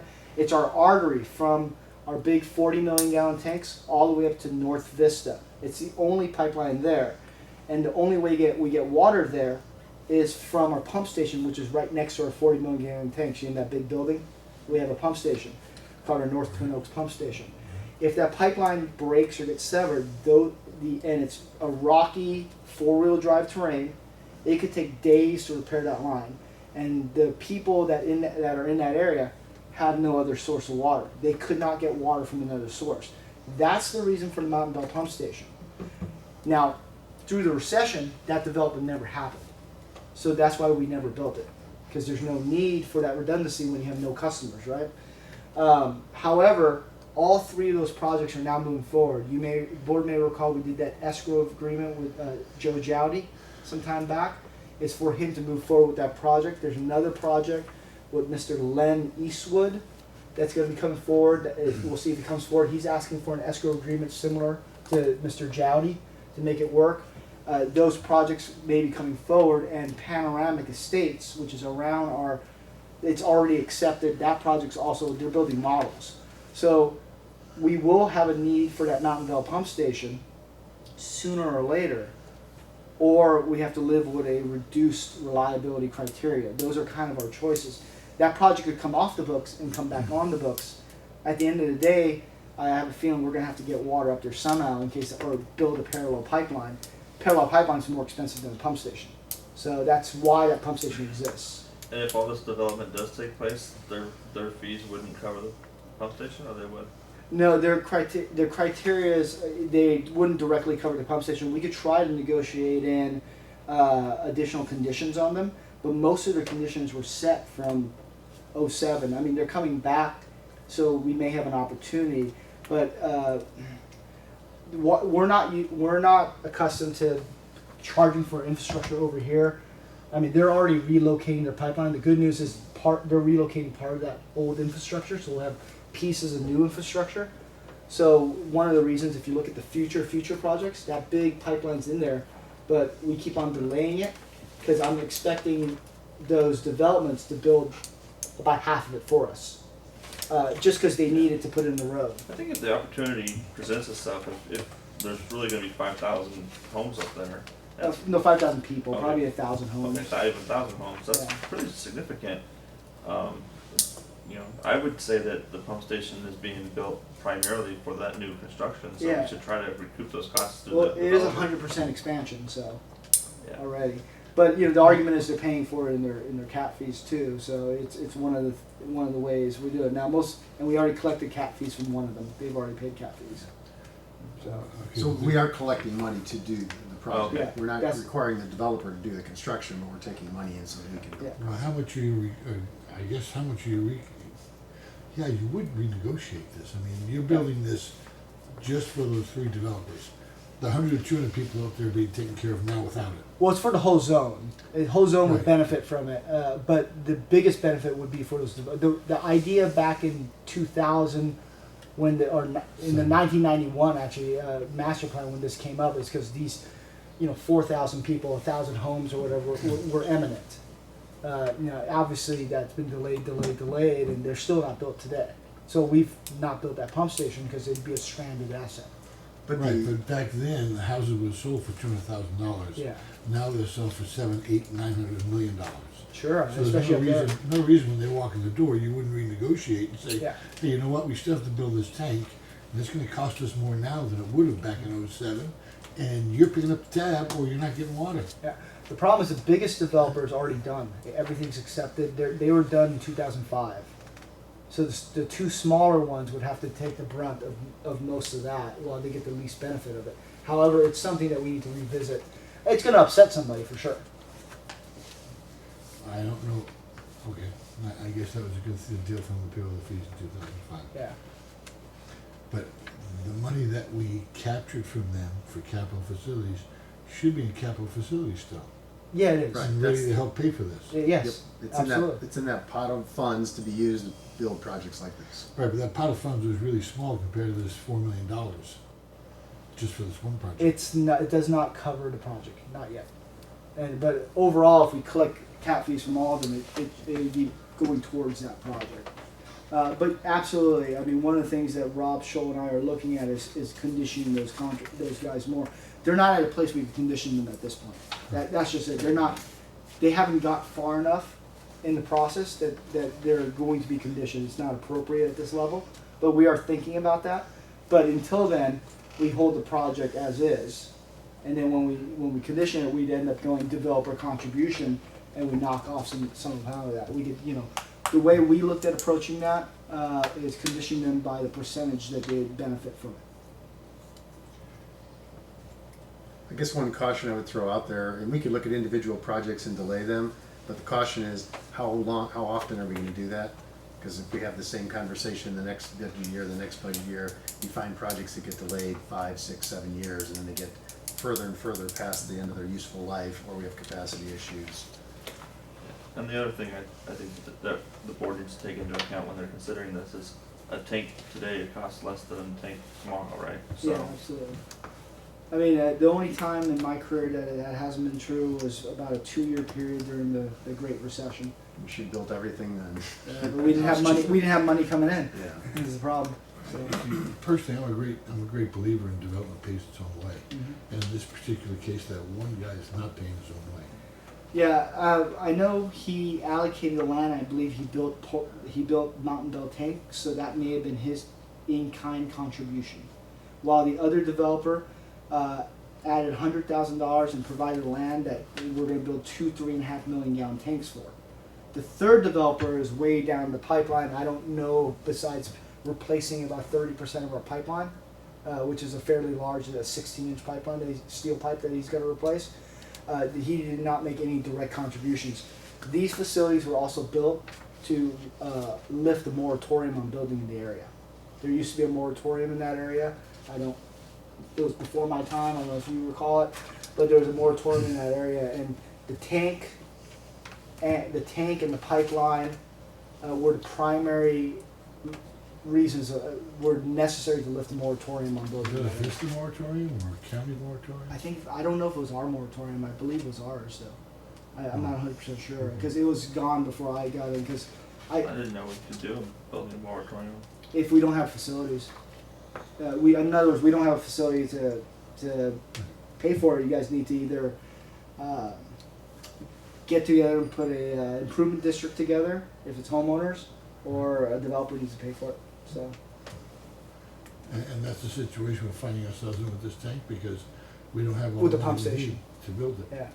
We don't have all the money we need because developers haven't paid for it. Yeah, I know the old moratorium was more to do with the pipeline connection and the tanks, but not the pump station.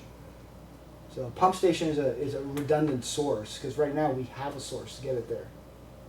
So the pump Right. stations. That's why I was saying we So could do we actually. have a source to get there even plus 1,000 homes? Yeah, we have the source to get it there. It's just a very long pipeline from this side of the hill in Twin Oaks Valley over the mountain to the other side of the hill in North Vista.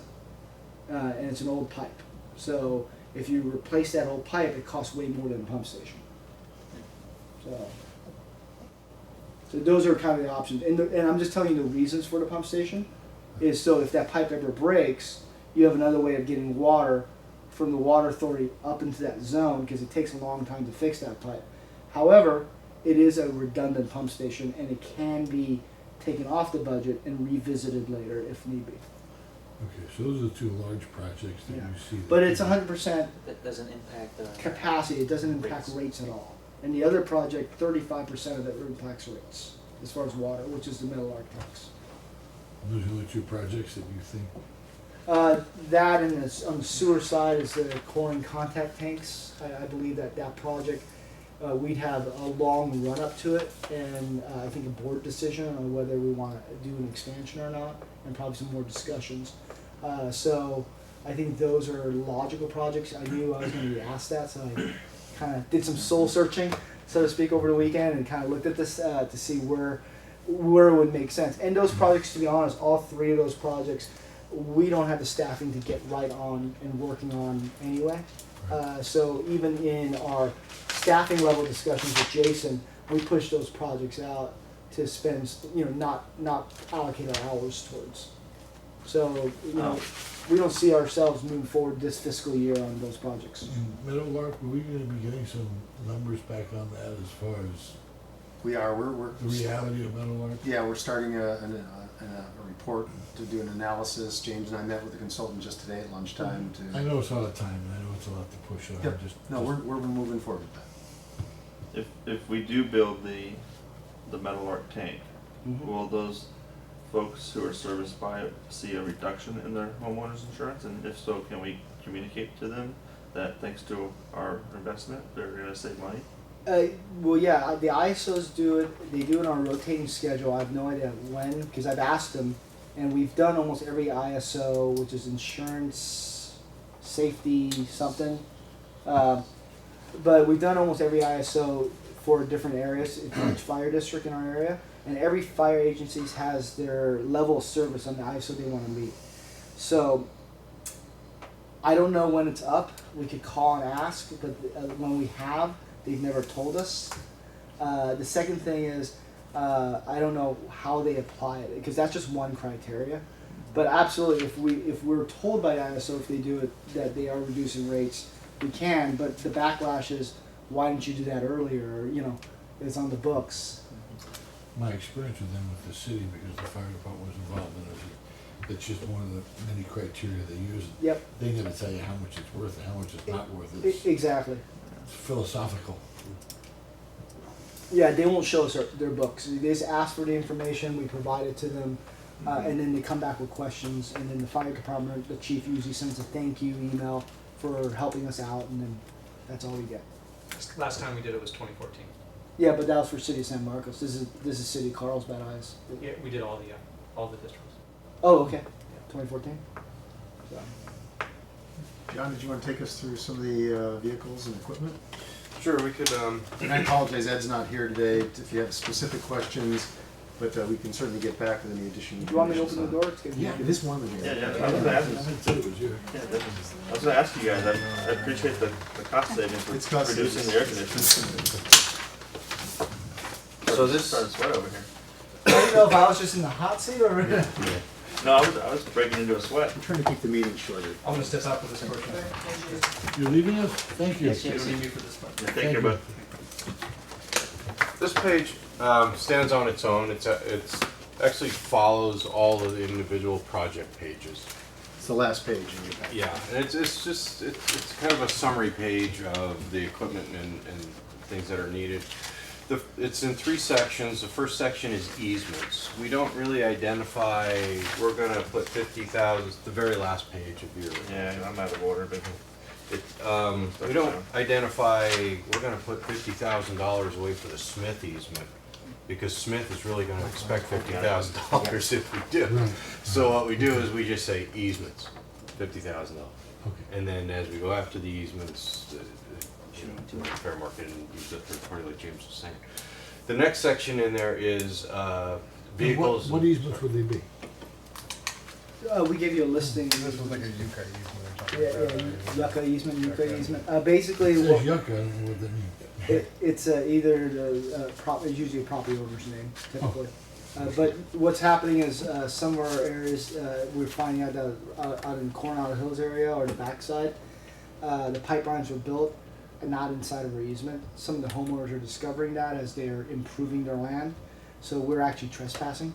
But we have some rights because we've been there since 1976.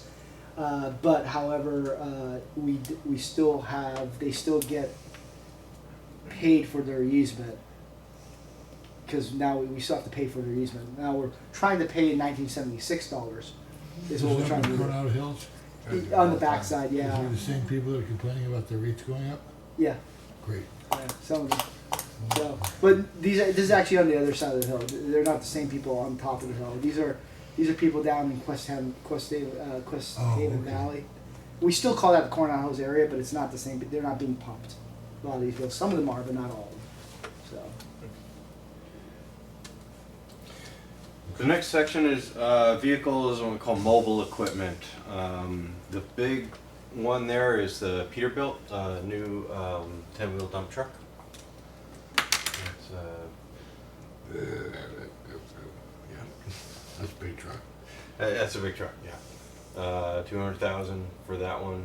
Is that replacing the old dump truck that I Yeah, saw that I remember? commented about? Yep. Yeah. Alright. Yep. See how easy it is to shut me up? Answer's yes.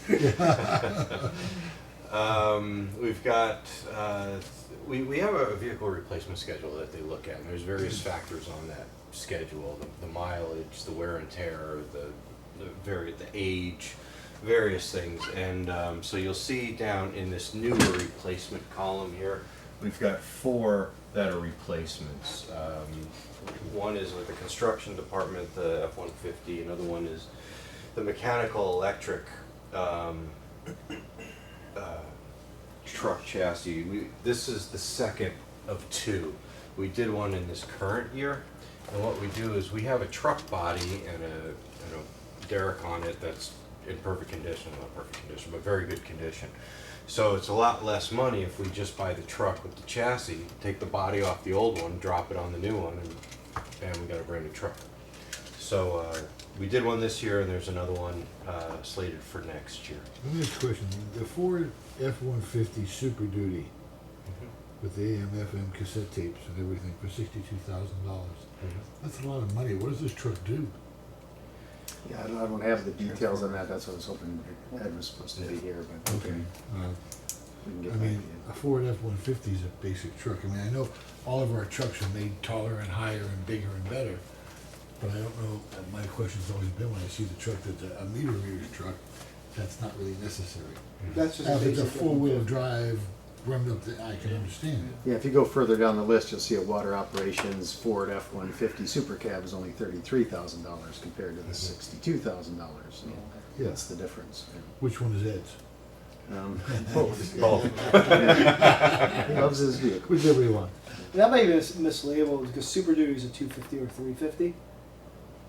Yeah. Yeah, Super Duties aren't Check, 150s. That might be just mislabeled because you know Ford doesn't call their 150s Super Duties. They Okay. call their 250s and 350s Super Duties. Oh.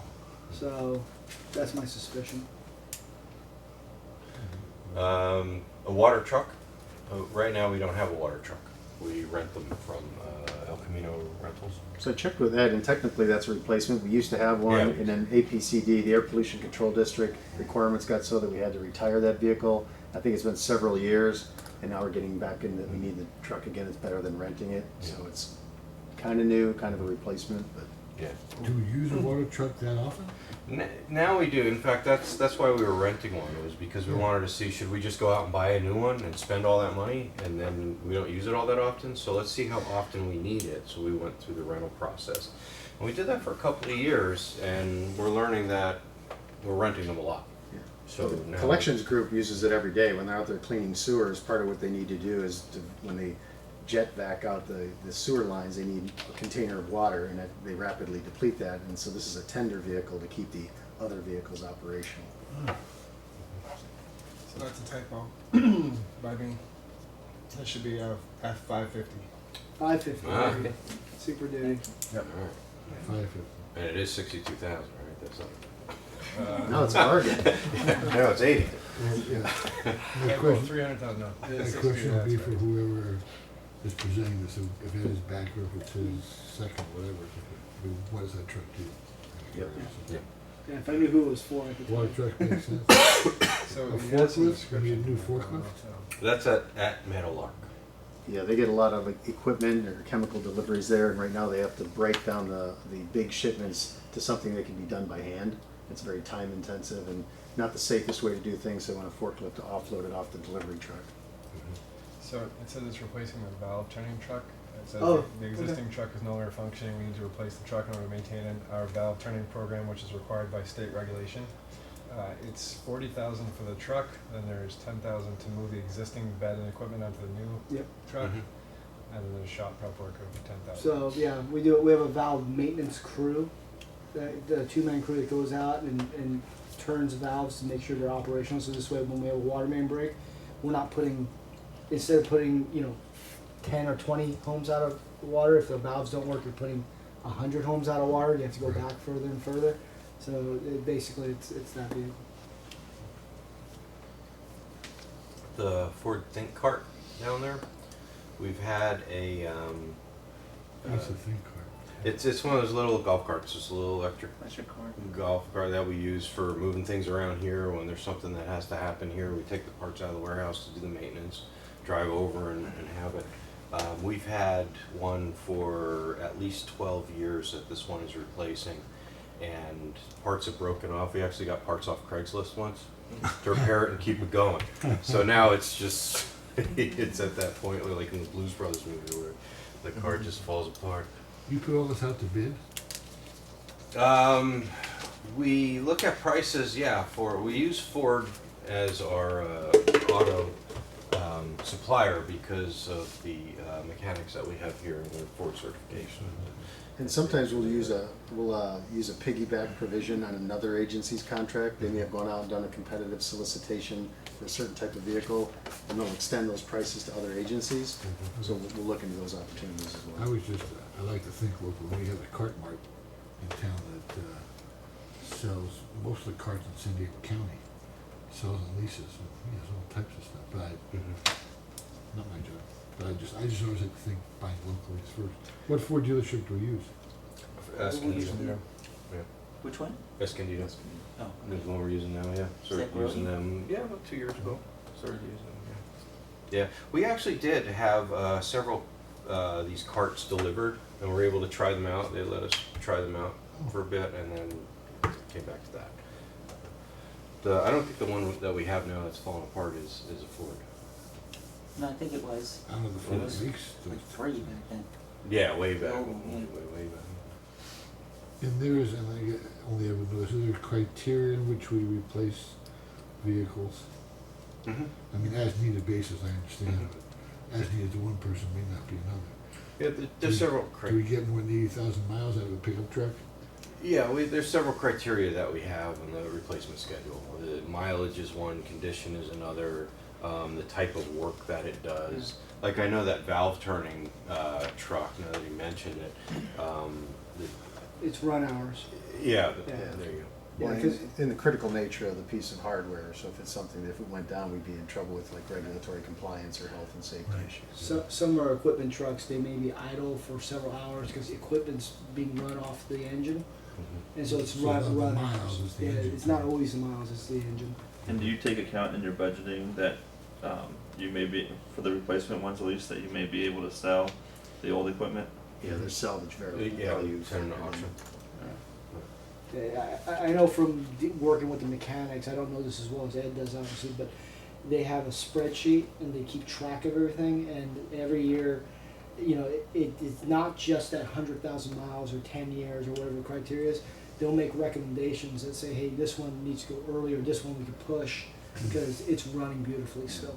Yeah, they'll look at the maintenance history, that'll be their biggest guide. How much can we get for that old Jeep? The Willys? It's I not, think it's not a Ford product. That's The mechanics don't know it. I don't even know is it running? yeah, Is it's still out there. Yeah, They, it's they shop. trickle charge it, they keep it charged up. Yeah. They don't run it. Well, we don't use it for the parades anymore, so what do we use it for? Nostalgia. Yeah. Piece of history. Get to the historical museum. And then the third part of this is facilities and equipment. This is, again, going back to the criteria of what is a capital item that lasts more than a year and it costs more than $10,000. These are various things that we're looking at acquiring in this next year. And Ed knows these things down to the nickel. Cool. James might know what a turbidity meter is. I know. The test. What's the square footage of the bathroom? To measure it. I The knew meter. the engineers that were- What is that? I don't James, know. I'm Do you know, sorry? do you know the square footage of the men's restroom? The locker The room? locker room expansion? Not off the top of my head. We're basically doubling the existing locker room. I can get you that square footage. I can email it to you. Jason would know that off the top of his head because he's been doing it. But Yeah, just, you know, What page is it? See I've if- never Uses the built- square See if foot. it makes sense for square Yeah. footage. well, I've never built a yeah, industrial locker room, but I mean, $710,000. I mean, would pretty expensive. would the employees rather have a vacation house in Big Bear? I mean, it's I mean, it's a lot of money, right? I mean, you can build an entire house for that. One of the big things is the structural connection because it's a tilt-up building, Uh-huh. and now we're popping it out the tilt-up building. So you have a joint there that's a weak point. So there's a lot of reinforcement that has to happen on the roof section because basically it's a monolith. When they do a tilt-up, they pour this big slab, and they literally just tilt it up. And the holes and stuff for the doorways are cut out of it. Now we're basically tying in. We're not making this men's locker room 2 stories tall to meet the existing roof line. We're making it 1 story tall because it would be even more expensive to make it 2 story tall. Plus it would look like a At that cathedral. price, I thought it was 2 stories. So no, unfortunately it isn't. And then the other thing is really the fixture. It's a lot of wear and tear, and this is kind of what I was joking about, tongue in cheek, is when you get inside doing tenant improvements, and you start thinking about these guys are covered in grit and sewer, and they need to, and then we have to clean these bathrooms and hose them down, and it's you're not using home materials. It's high grade industrial materials. The That's what I flooring, figured. yeah, the fixtures. I mean, they're not high quality like nice in a house materials, but the sinks, the porcelain, everything is Industrial. yeah, much thicker. And my feeling going through it was, you know, if this is a consumer water bottle and it's this thin, the industrial water bottle is just a little bit thicker and costs 10-15% more, Right. is what my initial gut feeling was. But no, it is a little thicker. It feels a lot sturdier, and it costs 4 times more. You know, so wait, hold on, it's only twice as thick. How come it costs 4 times more? Because it isn't mass produced as much. You know, so those are type of things that I'm learning with tenant improvements, and when we check with other agencies and other groups, that's exactly what So they you're not do. doing marble floors and stuff. No Carrera marble and travertine. There's the names on the locker, they're in gold. Yeah. Gold leaf. Matter of fact, it's actually I believe, I got to make sure it's the final decision, but I believe one of the top recommendations was a high polymer concrete that's got a polished finish, so it's just a concrete floor. But that's a thin set because we have about this much elevation difference between the old floor and the new floor, the way you have to do the slabbing. So then we have to level the whole floor, and it had to be something super strong and flexible because, you know, concrete has to be thick unless it cracks. Right. But we don't want to raise the floor 6 inches. Right. So it's something about that thick that lays over the whole thing. That's a kind of a Interesting. high polish, or not high polish, but high polymer infused concrete. So it's one of the top candidates. I don't know if that's what we ended up with. Either that or going to be some kind of tile. Those are really the 2 choices. Tile has more maintenance, but it's easy to clean. So, and the concrete we're afraid of cracking because of, you know, the thickness. So did all the staff buy off on it? You know, we didn't engage everybody because the more people you engage, You'll never get out of that. yeah, you never get out of it. So That's we, what I thought it was taking so long. we engaged the facilities people who maintain it and the operations personnel. That's who we really engaged, which was Ed basically, and the collection supervisor. So there's 2 people in ops and 2 people in facilities and engineering. So there was not a lot of nobody cared about the color, you know, stuff like that. It was more just I want something sturdier is what it came down to. So Cool. John, can you maybe say a few words about how this all starts to come together? So you talked about the capital now, we talked about the ops before. How does it all get bundled up, and what are the potential impacts on rates? Sure. At this stage, we have operating numbers, we have some capital numbers. Tomorrow, excuse me, we're gonna get some numbers from San Diego County Water Authority, so we know what our water costs are gonna be, or get back in there. It's Thursday. Oh, sorry, Well, I'll yeah. find out. I'm going to the Water Authority General Managers meeting tomorrow. Oh, Yeah. they So have them. They have them. I'll get a sneak preview, but the Yeah. finance folks will get it Wednesday or Thursday. Wednesday, yeah. Yeah. And so we'll get those numbers. We have the cost service study and the rate model there. What you have in the board packet coming up already has the preliminary capital in it. So, So now it's a matter of putting all these pieces together, putting in the revenue and getting the revenue in there, and then seeing where we're gonna end up operating wise for the operating transfers over to reserves. Start to estimate reserves, where we think we're gonna end this current fiscal year, add in all the capital into those future years going forward. Then you start comparing that to what's our floor and ceiling. Look at what our debt service requirements are, what our covenants are, where we're gonna land in that, our days in cash, those are what the rating agencies are gonna look at. And then just kind of see where we stand at that point, and then now we have a quote-unquote budget at that point. And then it's now go back and revise and refine as we continue to go through. Right, okay, so my question is, when are we gonna have all these components set and ready, so you start doing the go back and revise? What's the date that you're looking at for that?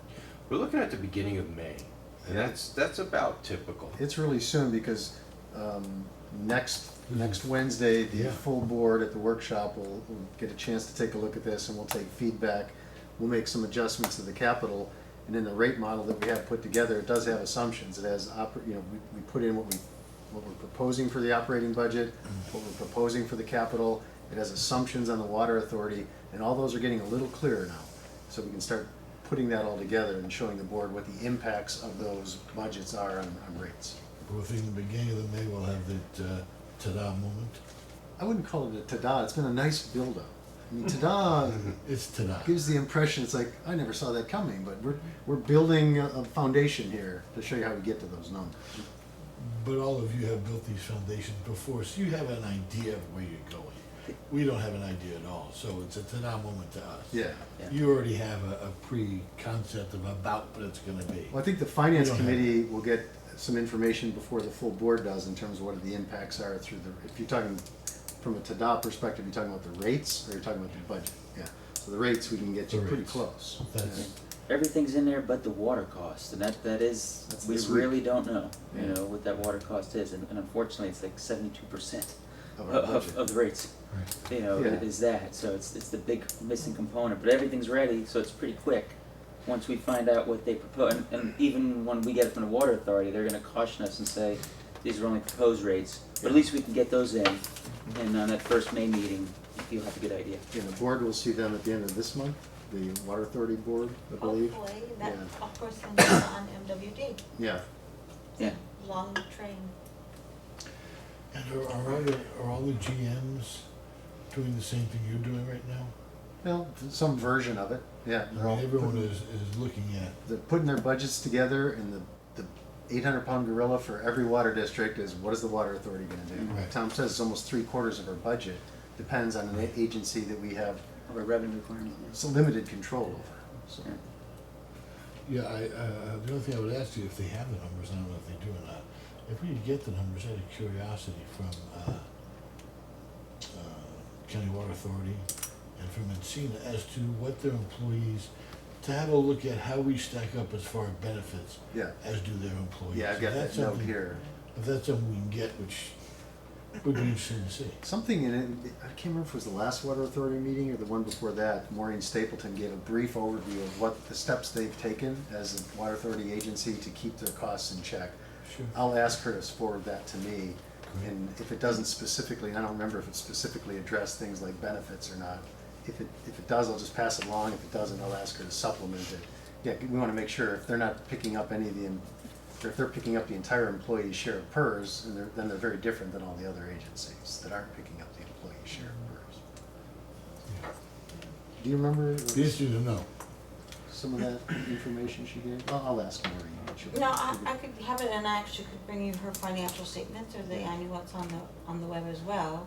I know that they pride themselves on how well they do, and they're very, you know, like when the last attorney was hired, he was hired incredibly low, and Maureen has often not taken a raise.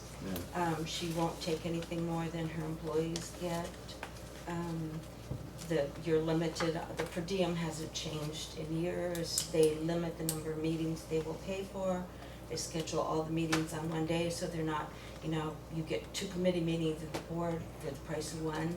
They're, in that sense, now as far as their employees go, I know she's been there a long time, runs a tight ship. Yeah. And they just recently, last year, got that AAA, AAA, From one. and they're continually,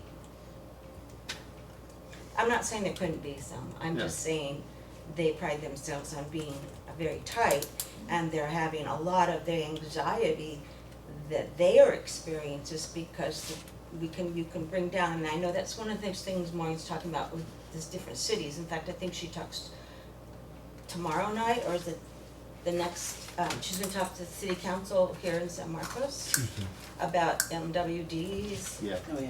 I think it's either 25th. She'll be joining us in June. That was the quickest Yeah, I that knew she she was could get working with you, here. and that's, yeah.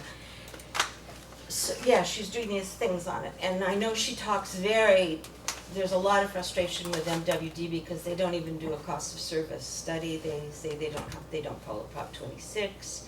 They bought they did, I wanna say it was $1 billion, it's probably more than that, worth of unbudgeted expenses. They did their turf program and spent $680,000 without any criteria. They didn't even ask for receipts. They gave it to golf courses, and they're just, and the agencies there, I don't know how each of those agencies are. But it's an interesting question. And in SENA, they've always brought their financials to us. Yeah. So, I mean, we've had an opportunity to ask them, but I don't usually want to ask publicly, what do you do with your MOUs? Yeah. Not that you can't, but Well- to me, I don't, but those are good questions. I'm meeting with Maureen tomorrow morning, so I'll ask her. Specifically, I just want to employee benefits. Right. Yeah, I mean, it's all public All the record. rest is, Yeah. all the rest, but. And if she can provide it to us, short of there not being, I mean, if there's some stuff in there like 100% of PERS or free medical upon retirement, I think we gotta ask those questions. I mean, and so I don't want to try to. I have a tremendous amount of respect for her and the agency, and I'm sure that they're doing everything lean and mean. But at the same time, 72% of our spend is their water. So if they aren't doing things, then we should know about it and at least be able to say, hey guys, and take it another step. To the extent that we can, I would love to do the same thing for MWD. I don't know if we have that kind of clout, but because I can only imagine that's a freaking mess. Well, our relationship with MWD isn't the greatest right now. Yes. But, But it's also it should be public record It request. is. You should be able to get it all. It's actually easier now. It's online because I was gonna they've say, co- it should all be yeah, there. it's all online because they've sent out notifications that they're replacing Frank, right? So their director of engineering operations, their AGM jobs out, and it came with a big glossy flyer. They sent it out, or you went and saw They it. sent it out. Now I'm worried. But it's all online. It's all in that But does it get into like stuff like Yeah, 2.5, 55. I mean, I don't Okay. remember all of it, but Yeah. but it's Yeah, most they, job announcements are pretty yeah, they have detailed. a health savings account. They have this. It's what they have, what they don't have. I don't believe they pay for the employee social security portion.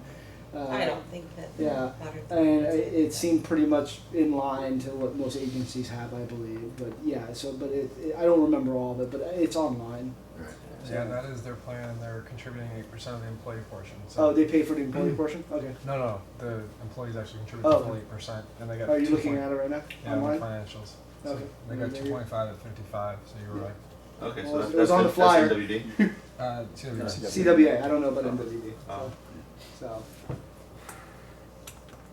One of the things when Maureen comes, she's going to give an overview of the rate case against that County Water Authority has against Metropolitan and what it'll mean to local agencies. So there's hope out there. If we prevail in those, we'll get a big reduction in future costs and a kind of a return of overpayments that we made over the years. Yeah, but The water rate will go up, yeah. I can't see how they can do that. Where are they getting the money from? It's gotta come from the ratepayers. But it may not be county water authority ratepayers. It could be from the other member agencies in Metropolitan. Well, the worst that can happen is Metropolitan can be told that they owe the money back. And Metropolitan was supposed to be putting that money, sign Escrow. contracts with the judge that they will put it in escrow account, which they have not been doing. And now they're trying to figure out a way that, when it comes, they'll owe the money and they'll be legally bound and they'll charge it, but the San Diego Water Authority is one of their clients and their biggest client. Yeah. So they're trying legally to make it so that they can't take the money from it. That's the legal decision, and Right. at this point, Met refuses to do anything the legal says. And in one way, I do understand the thing on the appeal. We're not gonna change our rates just because that judge said they're wrong, because we're appealing it. If we do it, then we admit, so I won't give you the money I owe you because I'm responsible. But there's a lot in question, and I think there will be some money that comes back eventually. If nothing else, the rates will be probably redone, because I don't think they'll win on, they haven't followed a cost of Across the service. But they could still come up with some other crazy thing to add, Yeah. so. Well, the good news for us, if the treatment cost goes up, then our percentage savings on the live-on water increases.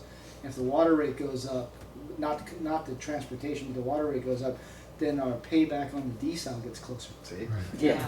See silver linings. There's Okay. always, I'm counting on the desal to be our savior in about 10 years. yeah. I think we all are. But it's gonna take 10 years. It's gonna Of gonna course, take the then the expansion. governor will, tell us that we can't charge anybody for anything and, nobody can use more than 10 gallons a day Yeah. and figure it out. So it's very interesting right Well, now. they should buy We a got all ticket those for the dams train. up there to pay for. Buy a ticket for the Season train, pass. you get a season pass for the train, you have as much water as you want. John, anything else you wanna go over? We've got the whole board workshop on the 26th. Right. I won't be there at that one. I'll be in training in Newport Beach. So, You can become a Must be firefighter, kinda- police officer? Treasurer's training, yeah. Hang out Yeah, with Dan treasurer. McAllister. So we That's have good.